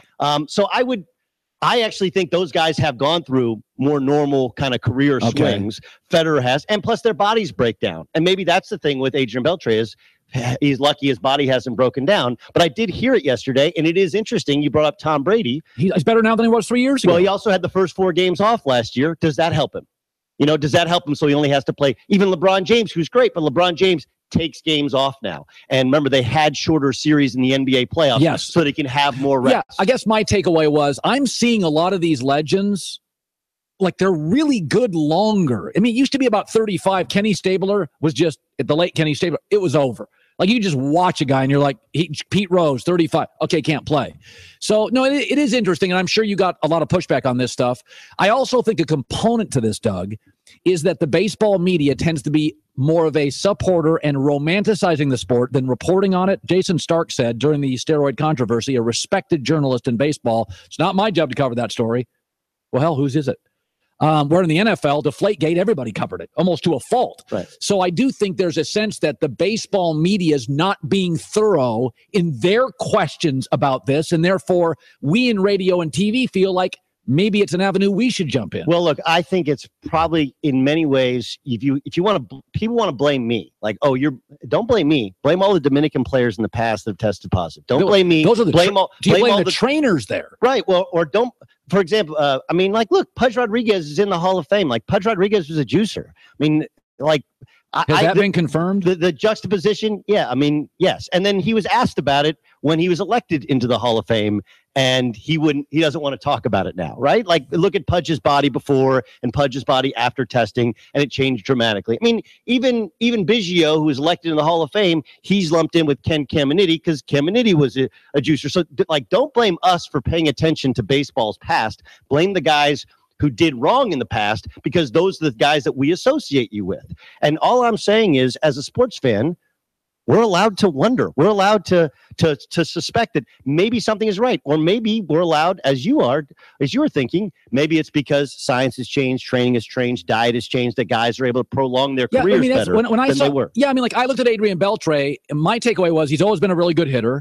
And all these athletes in my life now at 37 is the new 33. But it's not in baseball. That's the thing. That what's changed since they've taken steroids and greenies out of baseball is the reason these teams go young is 2 reasons. One, you're under club control for 6 years. Yes. Like, you're making no money for your first 4 years. Yeah. Zero. And because younger players are more virile and more productive late in the season, they don't get worn down like guys in their 30s. Everybody else has dropped off, unlike the Barry Bondses of the world, the Roger Clemenses of the world, who all of a sudden saw this career spike in their late 30s because we know what they were doing. And finally, Doug Gottlieb joining us, radio show after ours. I have gone light on the Kaepernick story. Shannon Sharp, Skip all in, Jason Whitlock all in, Clay Travis all in, a lot of people all in. I don't get to hear your show because I'm prepping for my next show. I think it's 90% politics, 10% football. Therefore, it turns me off. Am I making a mistake? Do you think America deeply cares about Kaepernick? I think that the football element that you're missing is that there's no way Joe Flacco wants this in his shop. Right? If you read Joe Flacco's comments, he's like, look, I hope he makes it back to the NFL, and it'd be great to have him. I don't want him to make it as a starter here, right? Like, you're Joe Flacco. You've always fought off the is he elite discussion. Yeah. He signed the biggest contract in the history of the league. Kind of underachieved since. Yeah. 2 years ago, he tore his knee. Last year, he wasn't great. Greg Roman, of course, who's part of the offensive staff, was the offensive coordinator with Colin Kaepernick in San Francisco. Like, you have rabbis in the room to help Kaepernick. The last thing you want when you're a starting quarterback fighting for your life in a division like the AFC North is a popular backup, whatever level. And if you listen to the comments, even if they're just saying it for the media, you have Terrell Suggs saying, we'd love to have him come in here and compete. Like, if you're Joe Flacco, like, there's no competition at quarterback in the NFL. This is not college and the spring game. All right. This is the National Football League, and it's my team. Right now, I think Steve Bisciotti is taking all of the heat, but I think really this comes down to Joe Flacco doesn't want that in his locker room, and it's not because of the politics. It's because you don't want a popular, formerly successful backup to somehow unsettle your quarterback situation. Good seeing you, Doug Gottlieb. Gary Klein at the LA Rams camp, Jared Goff, Greg Cosell, Charlie Weiss. Thanks, Doug. Back in a second. It's the Herd in LA. Summer's flying by. If there's something you want to do before it ends, earning extra money can help you do it. Sign up to drive with Uber. Working when you want to earn extra cash for all the things that matter to you. Plus, with Uber's Instant Pay, you can cash out straight from the app up to 5 times a day. Get your side hustle on, baby, and sign up to drive with Uber today. Go to uber.com/drive now. That's uber.com/drive now. Certain restrictions do apply. Please see their site for details. What's that noise? That's the home security guy. He's installing our alarms. You're going to be safe as clams when I'm done drilling this sucker in. Yeah, maybe we should have gone with Simply Safe. The neighbors love theirs. They set it up in half an hour. No drilling, no wires, no installation fee. And 24/7 professional monitoring is only $15 a month with no long-term contracts. I'll just pop a rug over this hole. It'll be fine. Go to simplysafe.com/radio now to get free shipping on your order and a free keychain remote worth $25. Simplysafe.com/radio. If you know the value of good machines, then it's high time we got together. We're Bailey Industrial, builders of metal and woodworking equipment, hardworking machines for hardworking people. We stand behind our equipment and make sure our equipment stands behind you, offering you the after-sale support you need to keep your shop running smoothly, which means making sure you have what you need when you need it, typically shipping within 72 hours or less. So whether you're a fabricator or manufacturer of metal or wood products, go to Bailey.com or call 920-MACHINE and we'll send you a catalog. That's right, friend. Over 400 pages of what you love most, machines. So whatever you're looking to build or manufacture, do it with Bailey Industrial, the company you can trust to give you the equipment and service you can rely on. That's BAILEIGH. Bailey, because if it's worth doing right, it's only right to do it with Bailey. So call 920-MACHINE or go to Bailey.com now and pick up your free catalog. It can happen suddenly and without warning. It strikes individuals and families with equal cruelty.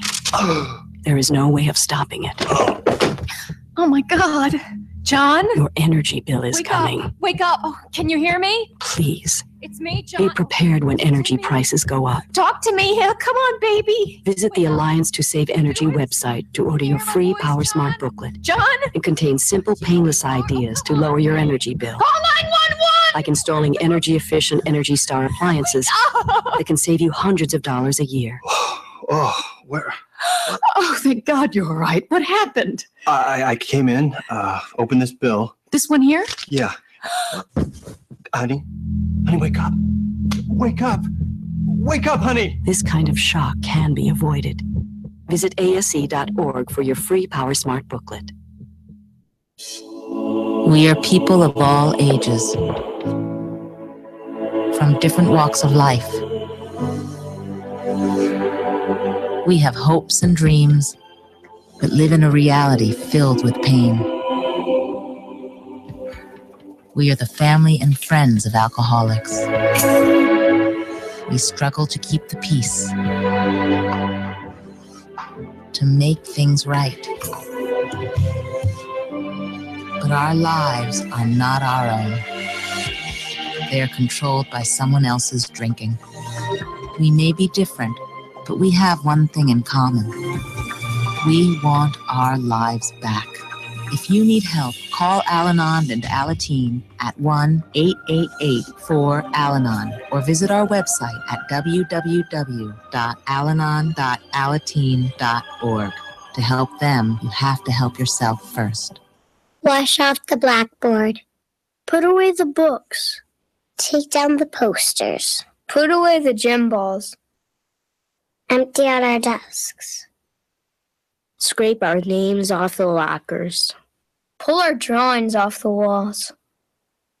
Put it all in the garbage. Throw it away. Throw it all away. AIDS has killed more children worldwide than there are in all the grade schools in New York, Chicago, Los Angeles, Washington, Atlanta, and Miami combined. The time to do something is now. The place is apathyisLethal.org. AIDS is preventable. Apathy is lethal. ApathyisLethal.org. A public service announcement brought to you by the United Nations Foundation and the Ad Council. Hey, listen up. Gotta hear it to believe it. We're not into that vanilla, soft-ass sports talk. Don't say no offense after you've offended me. You want that crap? No way. Go elsewhere. Get out of here! You want badass sports talk? Yes, yeah, sir. Then this is where it's at. Yeah, you're right. You're right. Your badass sports and entertainment. It lives right here. Fans will find you. This is Fox Sports Badass Radio. Hi, it's The Herd. When shopping for car insurance, consider this. Geico has been saving people money on car insurance for over 75 years. So if you're serious about savings, it's simple. Go to geico.com. After 75 years, they know how to save you money. Now back to The Herd. People are talking about the NFL has to worry about the CTE thing, and that's certainly a concern. Like any business, there's multiple concerns. Another thing in the NFL that people aren't talking a great deal about is we got three legends about to retire at quarterback. Big Ben considered retirement. Brady's really close, and Breeze doesn't have many more years left. And Phillip Rivers and Eli Manning are getting long in the tooth. This is one of the problems. The NFL, it really has always been a quarterback-driven league, now just more than ever. It used to be you huddled, you had 50 plays a game. Now you have 68, 70 plays a game, more plays for the quarterback to have. And it's really interesting that the NFL is getting into a spot where they've really been able to rely on some big names for 15 years. And Favre, now he's gone Manning, now he gone Brady. And you got to keep replenishing the system because nothing's worse than bad football. You can say you love defense. No, you don't.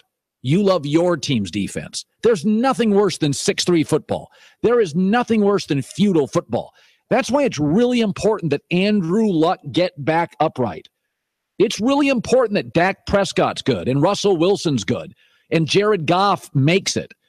Because I'm here to tell you, you can talk about all the issues that the NFL has. What you don't want to be is awful television. And there's nothing worse in football than 17 for 34, 52% completion rate. The numbers, I remember years and years ago, it may have been 20 years ago, that like Steve Young and Aikman, and I'm getting the names wrong, but it was a series of like Randall Cunningham and Aikman and Steve Young, and they all retired, and there's about 5 of them. Goulet, I could be wrong on the names, but it was like 5 of the legends over a 2-year period left. And you went from like really great to Donovan McNabb, who was good, but not, and the league for a couple of years dipped. So that's why I'm rooting for Luck. I'm rooting for Marcus Mariota. Now, I do think, here's the good news. Russell Wilson's good and young. Andrew Luck's good and young. Derek Carr is magical, good and young. And Dak Prescott, crossing my fingers, is good and young. And then you have like 3 older guys in the league, Matt Ryan, Aaron Rodgers. I think Cam will bounce back to some level. I'm still not completely sold on Marcus Mariota and Jameis Winston. I'm leaning heavily toward it looks like it works. Mariota can be really good in the red zone, very accurate. Jameis Winston makes some bad throws, but he makes some great throws where like a lot of guys in this league just can't make the plays Jameis Winston does. So I think the NFL's in a healthy spot, but we're getting real close now.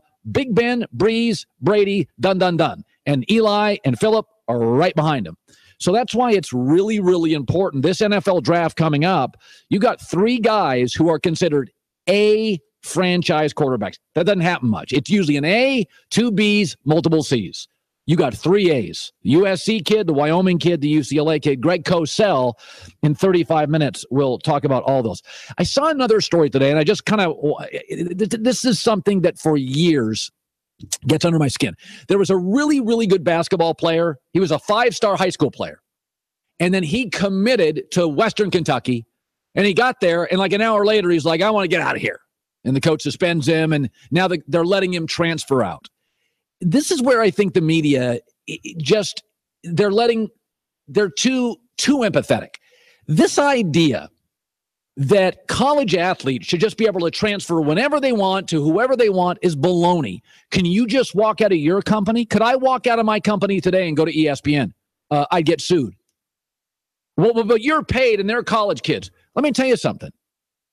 If you look at what is furnished to college athletes, no college debt, the travel, the tutors, the opportunities, the swag, they are now getting paid above and beyond their scholarship. They are now getting paid. You're getting to a point now, what if Sam Darnold at USC said, tomorrow I'm transferring? It throws every coach, every teammate, everybody in the athletic department, because that's the sport that makes money. It throws a tsunami, a total wrench into the athletic department. Well, Colin, coaches can leave whenever they want. No, they can't.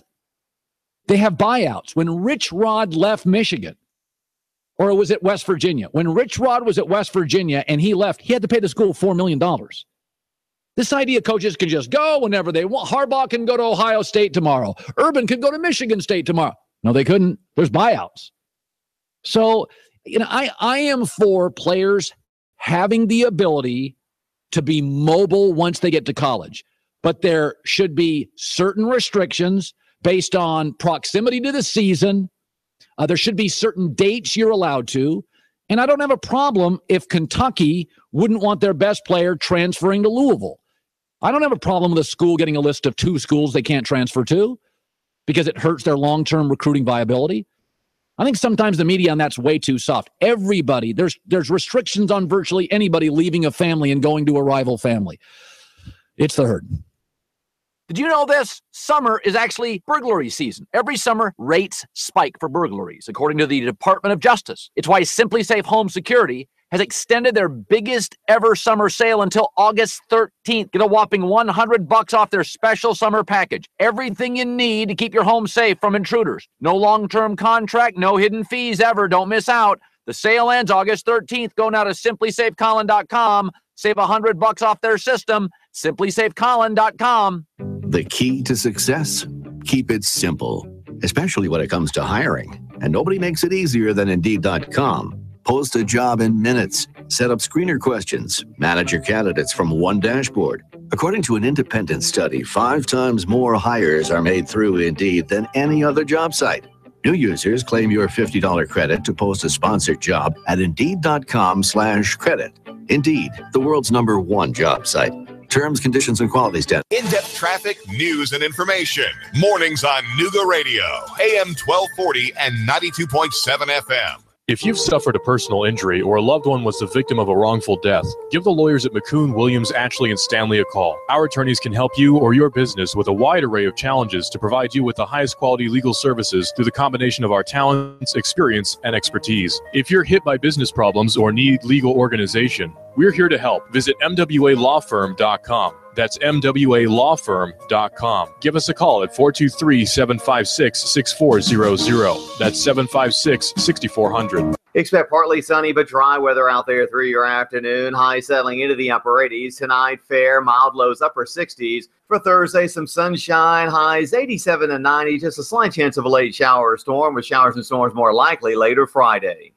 McBriar Realty is now Real Living Southern Realty, serving the entire tri-state area. Find your dream home now with Real Living Southern Realty. For their complete listings and more, rlsouthernrealty.com. And I'm Swargene 12 Chief Meteorologist Patrick Orr. On Nooga Radio AM 1240 and 92.7 FM. In-depth traffic, news, and information. Mornings on Nooga Radio, AM 1240 and 92.7 FM. A $20 oil change. Right now at Precision Tune Auto Care, a standard $20 oil change at Precision Tune Auto Care, Hickson Pike, Gun Barrel Road, Highway 58 next to Dunkin' Donuts. A $20 oil change. Precision Tune Auto Care. Go now. This is Thomas DeMoss with Keller Williams Realty. I am a realtor in Chattanooga. We list and sell homes, work with buyers, work with home sellers. I have been involved in real estate for over 10 years. My background is as a real estate investor. That is what I bring to the table, is that real estate investor mindset. My job is to help you sell your house for the most money, employing the best marketing strategy and walking you through what can be a rather stressful process. So we are encouraging people who are on the fence or even thought about selling their house to give us a call. There's no obligation. We're just here to kind of have a conversation, let people know what the process is like, what the market is like, what values they can expect to receive.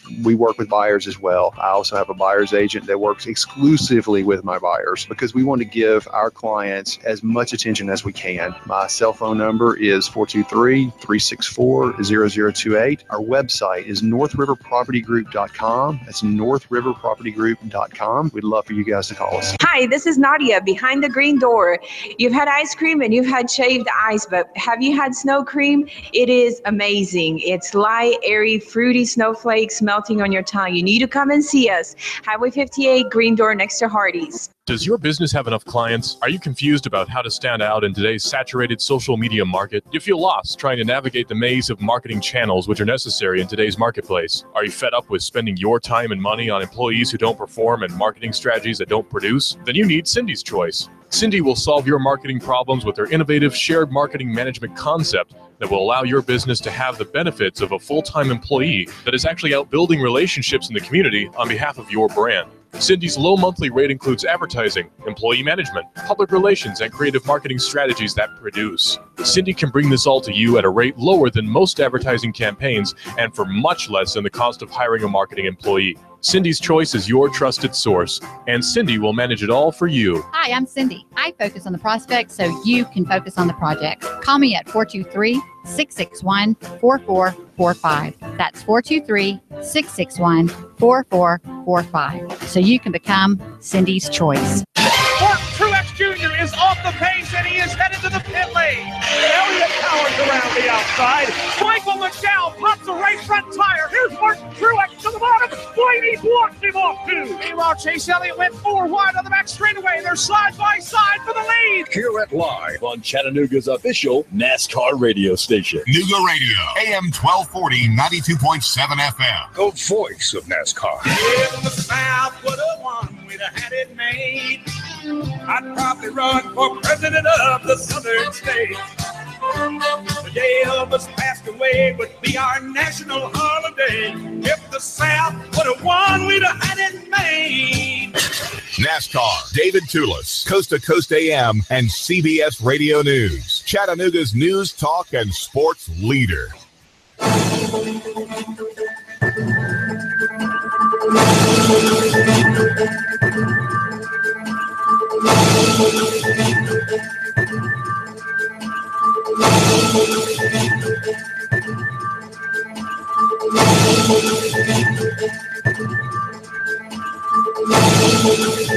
WDLZ HD4 Ottawa, W224AZ Chattanooga, WSDG Sunny Daisy Chattanooga.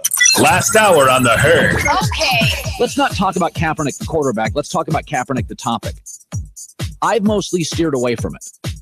And the reason I've steered away from it is because he's a marginal backup player, and I don't spend a lot of time talking about backup quarterbacks, and it feels like to me this story is about politics and not football. There's more to come right now in the herd. Ladies and gentlemen. Ladies and gentlemen. Ladies and gentlemen. Ladies and gentlemen. You guys can laugh at me all you want. This is the herd. The herd. With Colin Cowherd. I'm setting the tone. Best show on radio. This is the herd. Broadcasting live from Los Angeles. The herd with Colin Cowherd starts now.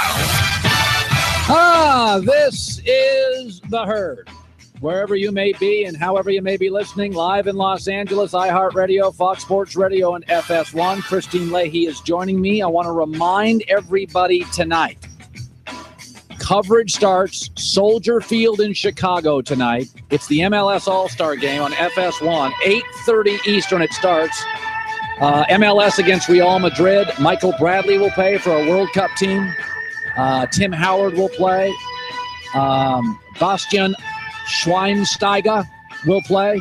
MLS All-Star Game tonight. They sent us jerseys. Real Madrid takes on the MLS All-Stars. Coverage starts FS1 tonight, Soldier Field in Chicago at 8:30 Eastern. This is on the heels, of course, of the United States men's national team winning the Gold Cup on this very network. So you'll see some of those stars tonight at the MLS All-Star Game. I saw yesterday there was the big fight in the NFL. And the New England Patriots had this big fight between Julian Edelman, kind of a scrappy wide receiver, and Stephon Gilmore, who's a real scrappy cornerback. They're tough guys, right? And it's very interesting that the entire culture of football is play through pain. And I'm almost surprised you don't get more fights. They were both kicked out of practice. And that's kind of Belichick's thing. You get into a fight, he kicks you out of practice. But I have always been shocked by why there are not more fights. Guys are competing for $1 million jobs. And there's no guaranteed salaries in the NFL. And in basketball, if you get into a fight, you lack emotional control. In baseball, you're a hothead. But in football, a fight elevates your manhood. That's the culture of football, and it always has been. If you can't play through pain, you're not a man. You shouldn't be playing football. I have always been shocked by how few fights there are in NFL training camps. Because in my opinion, football was the first reality show in America. Hungry, desperate young people in a room fighting for millions of dollars. And the attention of the lead producer / coach. That is essentially the makings of a reality show. And NFL training camp is a reality show. Young people trying to gain the attention of the man who pays and signs off on $1 million checks. It's a room, it's feisty, get noticed, stand out, and you get maybe every team gets maybe one or two a camp. Always been shocked there's not far more of those. Speaking of camp, we've bounced around to the Raiders camp. We bounced around to the Cowboys camp. We have tried to every day in the last couple of weeks give you a new sound, a new look of a training camp. And I have said this year, I believe there are a couple of teams that will pull back in the NFL. This is the way it always works. That good teams, Atlanta's one of those, I think could pull back. I think Carolina and the Rams could double their wins. Via the Cowherd Global Satellite Network, we go to LA Rams camp. And I was talking, Gary Klein, my buddy, who I've known for a long time, covers them for the LA Times. I was talking about this last hour. We're getting to an interesting situation in the NFL, Gary, where Big Ben's about to retire. Brady is, Breeze is, Phillip Rivers is old. And there's this new crop of quarterbacks. And Jared Goff's a number one pick, and there's a ton of pressure. He was bad last year, and it wasn't just bad, Gary. It was the optics. He looked overwhelmed. He looked small. So just take me to what you've seen so far in camp. Optic-wise, does he look bigger? Does he look stronger? Does he look more confident? Yeah, Colin, Jared Goff definitely looks bigger. He's a year older. He is much more confident. And even though he didn't do well in those 7 games last season, he does have a foundation now to build off. Remember, the offense he was operating in last year with Jeff Fisher's staff, with Greg Robinson at left tackle, with those receivers, this is a completely different look now. And Jared Goff looks different in training camp. We'll see if he can parlay it during the preseason and into the regular season. But it is interesting, Gary. Quarterbacks get a short leash. And so you can draft a Joey Harrington, but by the middle of his second year, if he looks overwhelmed, there are scouts and people that are saying, okay, we whiffed on this. What if Goff struggles in the first month and a half? Do you believe they are all in as an organization, regardless of record? What if halfway through this season, he's 2-6 and hasn't jumped off the screen? Well, I think it's going to depend how poorly he's playing, if that's the case. The Rams with a new coach, with a new defense, have some adjustments to make. Let's remember, Jared Goff was the number 1 pick in the 2016 draft. Every move the Rams have made in the offseason seemingly has been to nurture him. That includes the hiring of Sean McVay. That includes bringing in Robert Woods. That includes bringing in Andrew Whitworth. So I think he's got a pretty long leash. But as you mentioned, if he's really struggling, if kind of the unknown happens, if he really is having a hard time, then the Rams are going to have a decision to make. I still think with all they've invested, with what they did with the draft to trade up to get him, that they're going to give him every opportunity to succeed. The highest ranked player in the NFL, when you ask scouts, is often Aaron Donald, the defensive lineman for the Rams. Now, he's holding out of camp. He is, again, for when they do the metrics and they grade players, you take quarterbacks out, he ranks as the highest graded player, and he's not in camp. And it's not like the attendance is through the roof. This is not a good look. What is an update on that? There is no update, Colin. He's not here. I think Aaron Donald is one of those players that if you talk to teammates and just from being around him for about a year, it's clear he's one of those guys that wants to be here. He wants to be in camp. He's making a statement. The Rams are aware of it. But at some point, I would expect Aaron Donald is going to report. There's just too much at stake in terms of, possibly losing a year towards free agency, all the fines that are piling up. He's made his statement. I can't imagine that the Rams or Donald are going to let this get to the point where he doesn't show up at all for the regular season. And they had a defensive lineman hurt yesterday out for the year, so that expedites the process. All right, their coach is Sean McVay, who you told me in the break is now, my bad, he's not 30, he's 31, so he's a sage veteran. So there's part of me that thinks, ooh, I love this fresh new approach. And then there's part of me that thinks, I remember when I was 30, 31. I couldn't make a decision to save my life. He's now running the NFL franchise in Los Angeles. You're around him. Not every 31's the same. What are your initial impressions of their new coach, Sean McVay? Well, he's certainly not the typical, 31-year-old. He is young, but with the experience he's had in the NFL with John Gruden and others, I think if you talk to everyone, GMs, you talk to coaches, he's prepared for this. The big question, of course, is can a 31-year-old command the room at a critical time in the season? To this point, the players have said he's well prepared, he knows what he's talking about, and there is a new energy in this Rams organization. But that's the major question we're all going to be following, Colin, is can a 31-year-old coach really do it in the NFL? Now, by the way, Fisher's staff was very defensive-minded. There were some yellers and screamers. It was an old school, almost militaristic at times with his defensive coaches. Are the staff, does it feel different today at practice from a year ago for you, Gary? It definitely feels different, Colin. And you mentioned Jeff Fisher. He'd been in the league a long time. His coaches have been in the league a long time. This is not just Sean McVay who's young.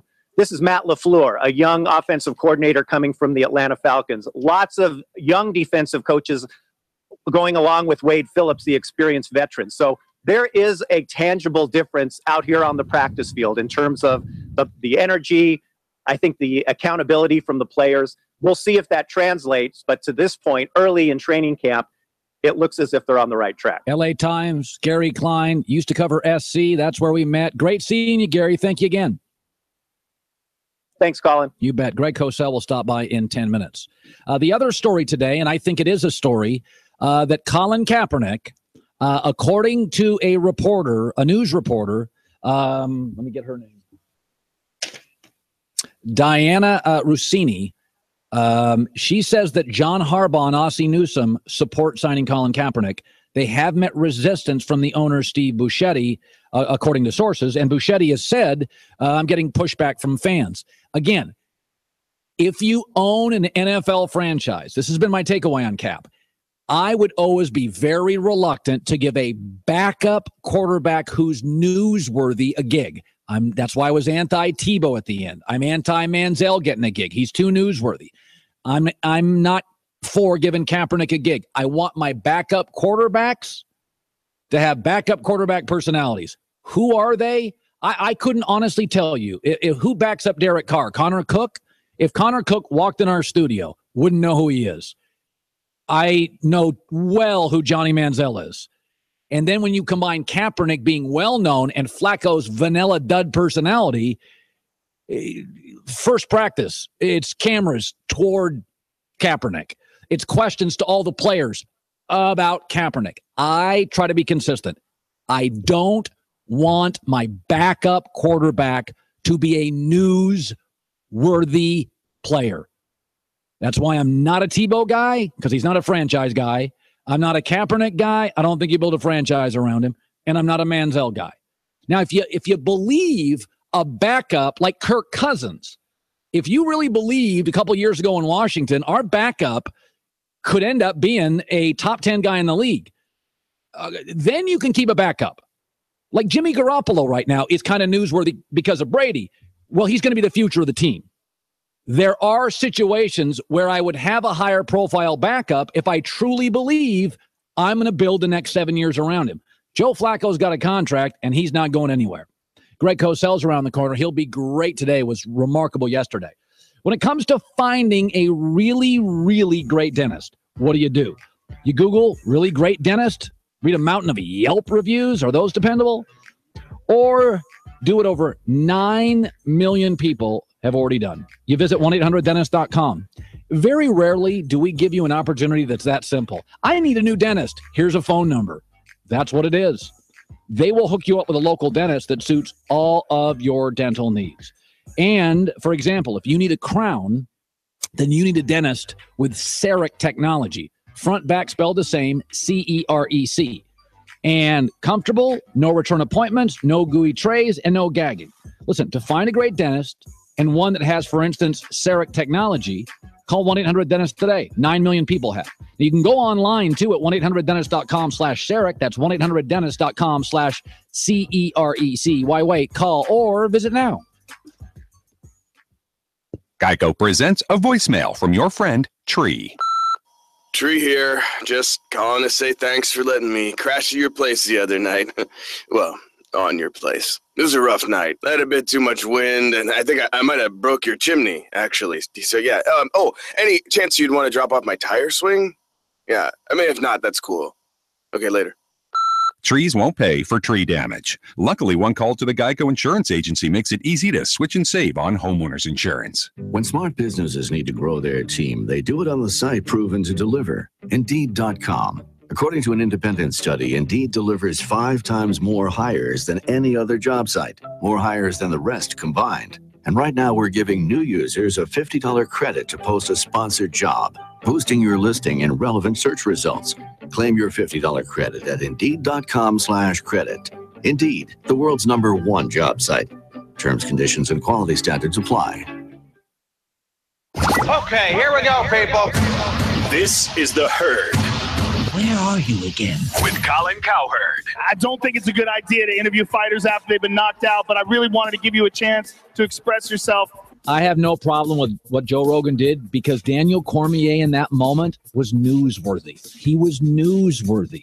He's also a broadcaster, the best broadcasting fighter. And it's tough, and I kind of cringe, but I know I've been on spots before, and I know news reporters are on spots, and they have to interview parents of kids that died 5 minutes earlier. And you walk up with that mic, and you say, I'm so sorry. And you let them authentically respond. And if they say, I don't want you here, you get out of there. If Cormier said, get out of here. But I'm going to support Joe Rogan. When the media is like the IRS, we're not built to be beloved and liked. This is The Herd.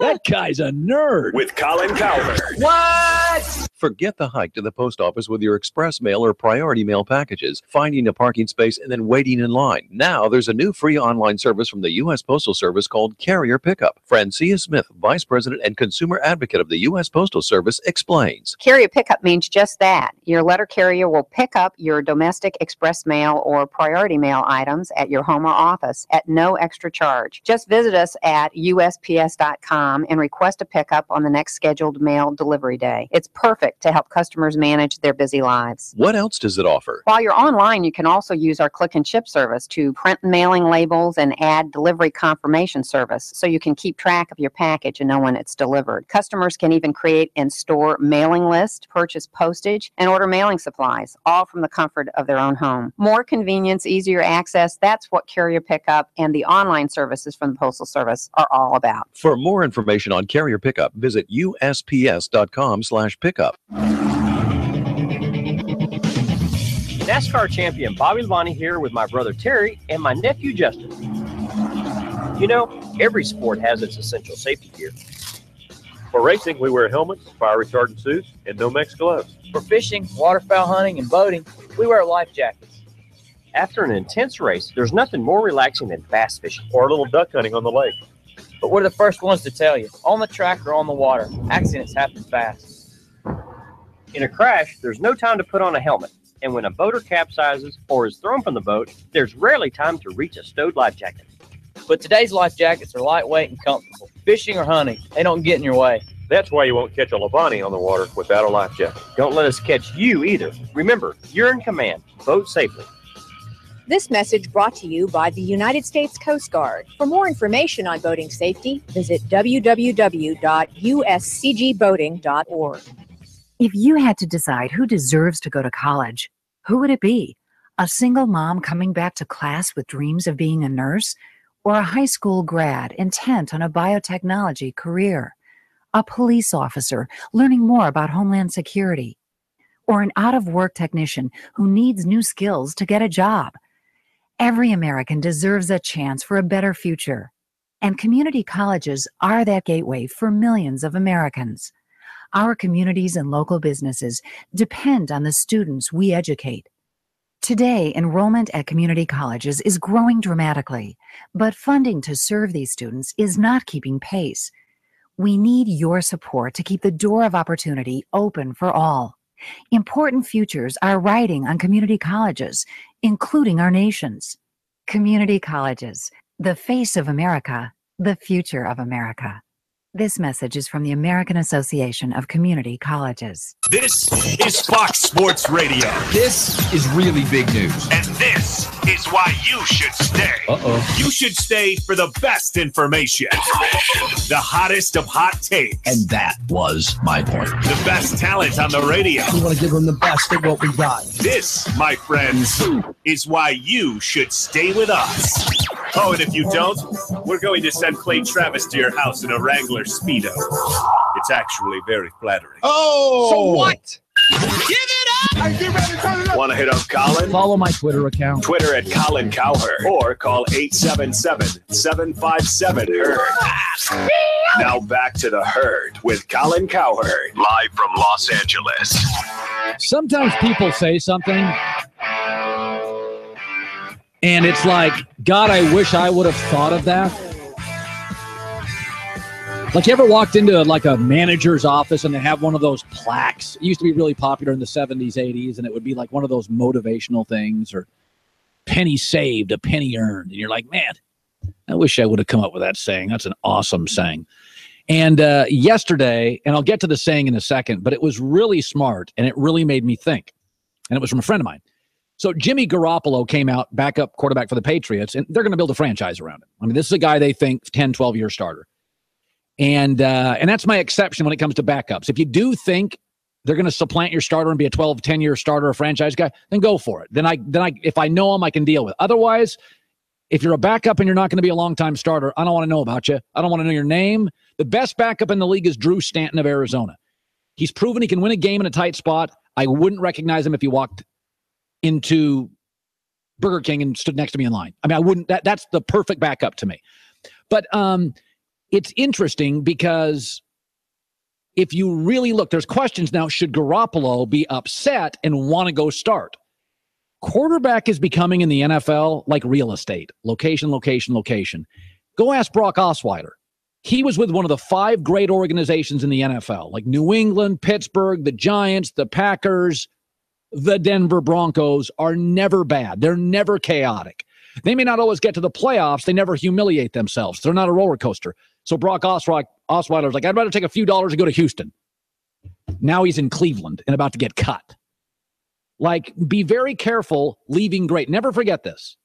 Aaron Rodgers waited. Drew Brees waited. Phillip Rivers waited. Tom Brady waited. Carson Palmer waited. Kirk Cousins waited. Those are 6 of the most productive guys in the NFL. Don't be in a hurry. So anyway, Jason Whitlock said this yesterday. I don't know where he got it. I'm sure it's original. I'm not in any way inferring that Jason Whitlock stole it off a plaque, but I thought it was a really interesting way of young people and their eagerness to always go get famous, make money now. Young people today, man, they just hate the oven. They hate baking in the oven. Everybody thinks, hey, toss me in the microwave and I'm going to taste as good as something that was slow cooked the way your mama used to make it. And it just isn't true. It's really smart. It's really smart that I see this all the time on social media. Young people want to be famous. Don't worry about being famous. Be great. You'll become famous. Justin Bieber got famous because he did good music and people were attracted to it. Everybody, look at me, look at me, look at me, look at me. Yeah, I'm looking. You don't have any talent. Like when I worked at ESPN, I always looked at these guys who come into ESPN, guys or gals at 24, and they think they've made it. And I'm like, you're not even remotely ready to be a network personality. Go to Dayton, Ohio, and make a bunch of mistakes. Never forget, ESPN was not Keith Olbermann's first job, Dan Patrick's first job, Tony Kornheiser's first job, Michael Wilbon's first job. Most of the biggest names in the history of that business, that was like their second, third, fourth job. Like everybody just wants Garoppolo, go, go, go. Aaron Rodgers sat for 3 years. Peter King talked about this. Nothing wrong learning from Belichick.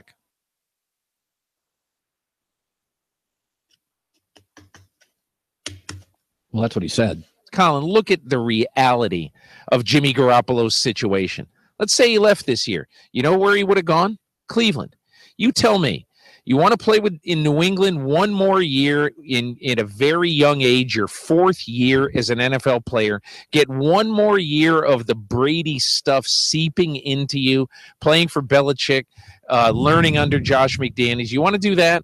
Or do you want to go in Cleveland where at the end of the year they might fire the coach and the new coach might not like you? Yeah.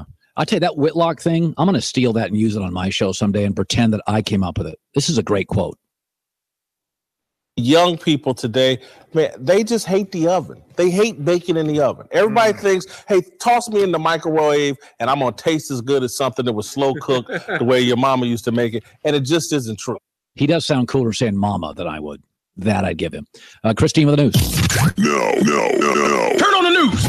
This is the Herd Line News.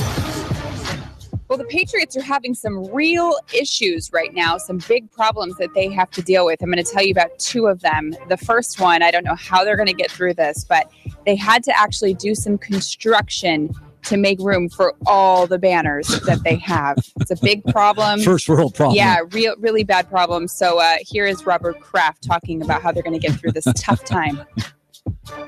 We had a high-class problem because we had no more room to put banners. So we had to change the construction around. So we have a little surprise for our fans that night. It should be very cool.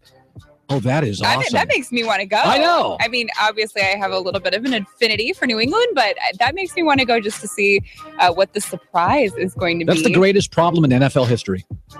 We don't have enough room for our Super Bowl banners. It might be. I would like to see how they got it done. But I feel like Robert Kraft is one of those guys when he says that there's a surprise coming, there really is, and it's going to be good. Yeah, it's not like a lame prize. No, like where are they going to? It's going to be great. No, I think there's going to be some sort of performance. I don't know. I could be completely wrong, but I feel like there's going to be some cool star there performing. Who knows? The other problem that they're having is much more serious. This is Julian Edelman and Stephen Gilmore got into a fight after an incompletion. They kind of ran into each other. Helmets came off. They fought each other and were sent home from practice, which is a big difference from Jason Garrett. When his players got into a fight, he said, hey, I'd rather have this than trying to light a fire under them. This is good. Bill Belichick handles it the opposite way. Which way do you feel sits better with you? I'm okay with occasional fights. I'm not encouraging them, but I think these players get tired of hitting each other for like 3 weeks. I think they get worn out. In college, you have limitations on the hours you can practice. The NFL, less so. I think, it's just like you can have teammates that you really like, but they know your weak spots and they know what bothers you and they chat in your ear. That's a great thing about football. You play one game a week.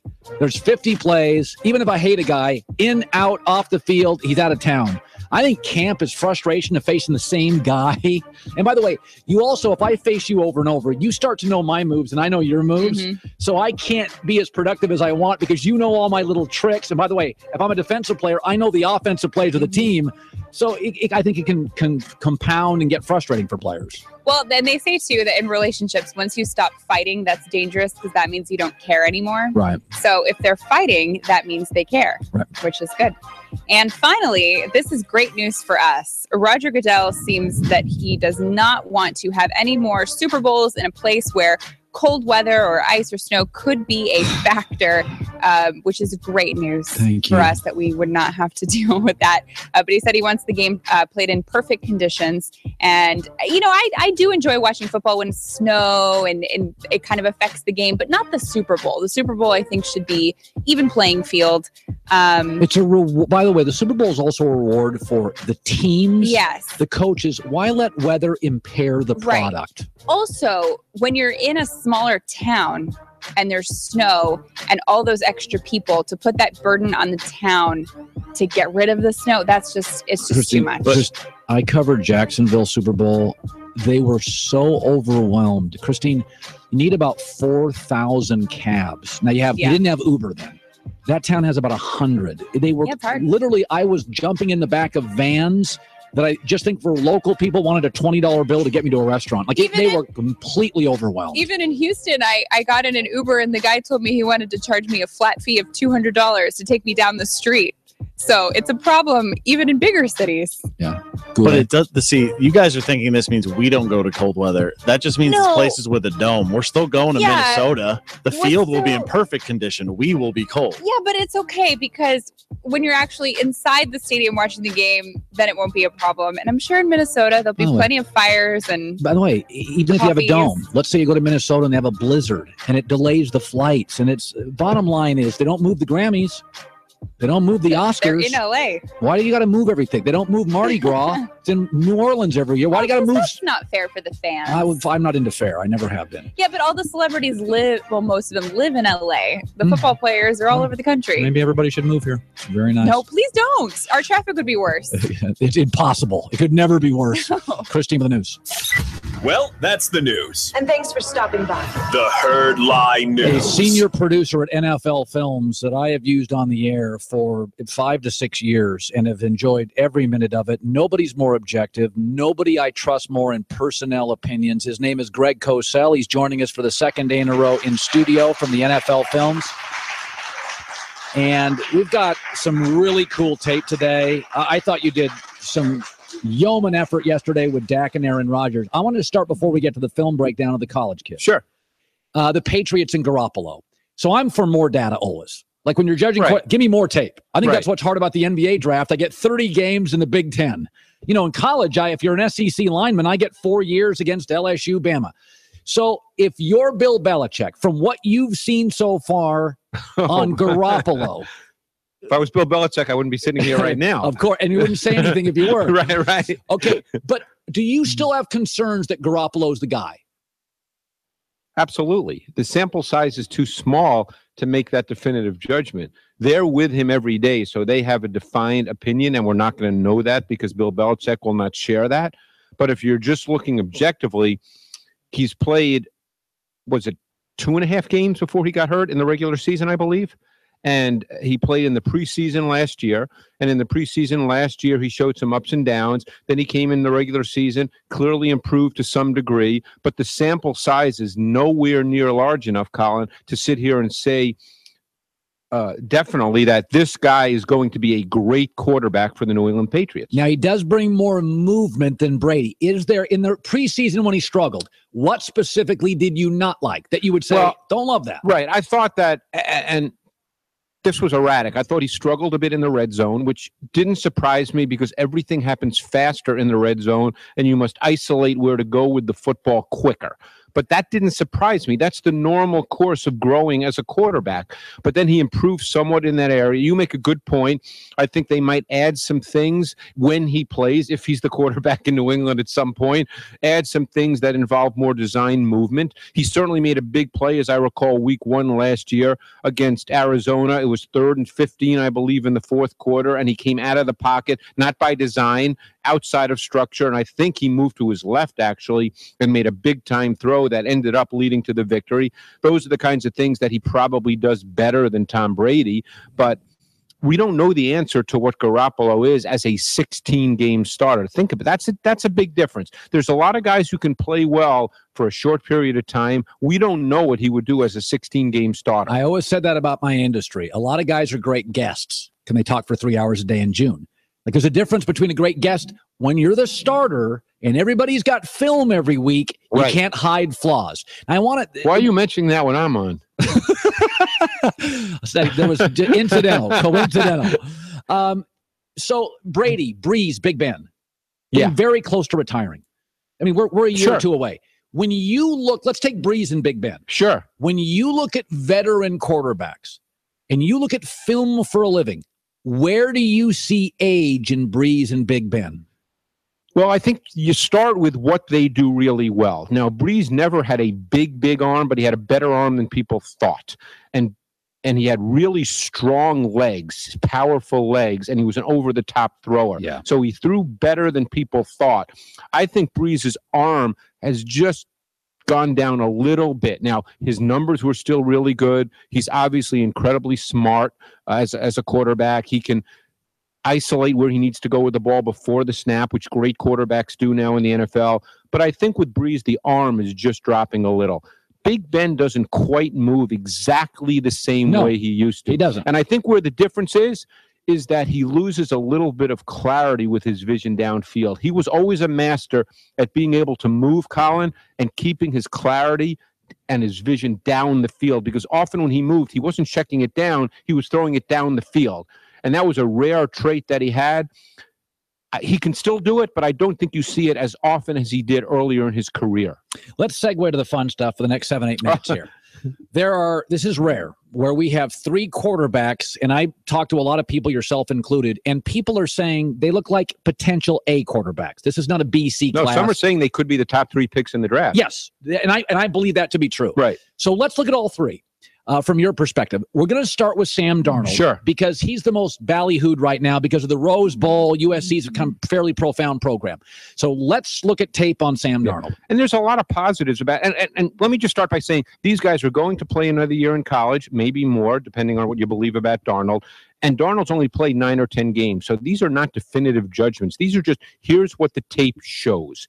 And I think Darnold shows a lot of real positive traits. And we know you had Clay Helton on yesterday. I got a chance to talk to him. It was awesome to share some thoughts about Sam. But I think there'll be some people, as we go to this shot, let's go to a shot from the Penn State game, which was the Rose Bowl game. Right. This was a touchdown. But I think that some people in NFL personnel departments will be bothered by this a little bit. Look right here. Look where the ball is. Look, the ball's below his waist. So he's dropping the ball below his waist. This is his delivery. He's got that little hitch in his giddy-up, as it were. Now, for some, that might be an issue. I'm not saying it's a fatal flaw. He could still be a high draft choice, maybe the number 1 pick. Here's another play. This is what he does really, really well. Okay, what he does really, really well is movement within the pocket. Here, as he drops back, he's going to get pressure He initially looks left, but he's going to then get pressure up the middle. He's forced to move here. We were talking about this with Big Ben. This is the ability to keep your focus down the field. He looks his receiver running the seam, and the safeties, it's a 2-deep look. It's cover 2. The safeties are split really wide. So he's able to maintain focus and then throw the ball down the middle of the field. That's what Sam Darnold does really well. There's a little bit of a recklessness to his game. Yes. You and I have talked about this. He plays very fast. He plays a little fast, but he does have really good vision on the move, and a lot of people really like that. By the way, I think he's got a good arm, not a great arm. I would agree, 100%. Yeah, It's not a gun. It's not a gun. By the way, I think Andrew Luck's pretty good. I don't think he has a gun. I think he's got a better arm than Darnold. You do? I do. I'll tell you what, and maybe Darnold will be the same guy. I think Luck's arm has shown better in the NFL because of the kinds of throws that are demanded in the NFL that he didn't often make in college. And in fact, I was wrong about that, Colin, because I thought his arm was just what you said, good, not great. And then I've seen him make some throws in the NFL that demanded power throws, and Luck makes those throws. Let's go to Josh Rosen. Josh Rosen, I know his mom, by the way. He's this tall, slender kid that I've said, just on delivery, right? It's art. It is absolutely beautiful to look at. Didn't have a great year. Some health concerns. What do you see with him? think he's arguably the most refined and polished quarterback of sort of the three we're going to talk about. We'll get to Josh Allen from Wyoming. And I think one of the things that I really looked at is he played a lot under center. And let's go to the tape and show that this particular play, I think, really speaks to what I'm talking about. This was a touchdown he threw. I believe it was against UNLV. And one of the reasons I wanted to show this is because he's under center. You don't see this a lot in college quarterbacks. Now, look what he's doing, Colin. Where's his head? He's turned his back to the defense. This is a learned trait. This is not something that you can automatically assume a guy can do. So he comes out off the play action and he looks to his left. That's the design of the two-man route concept, but the safety is starting to work over that way. So what does Rosen do? Couple of things. Number one, he progression reads, but number two, his feet moved with his eyes. That is really critical. So he stepped to his throw. You can see that. Right. Look how he stepped to his throw. Really, really important. He is the most refined of the quarterbacks based on my film study up to this point. Josh Allen. Nobody's seen him play. Nope. Big old country boy from Wyoming. And you like him. Well, he's really physically talented. He's about 6'4.5", 235.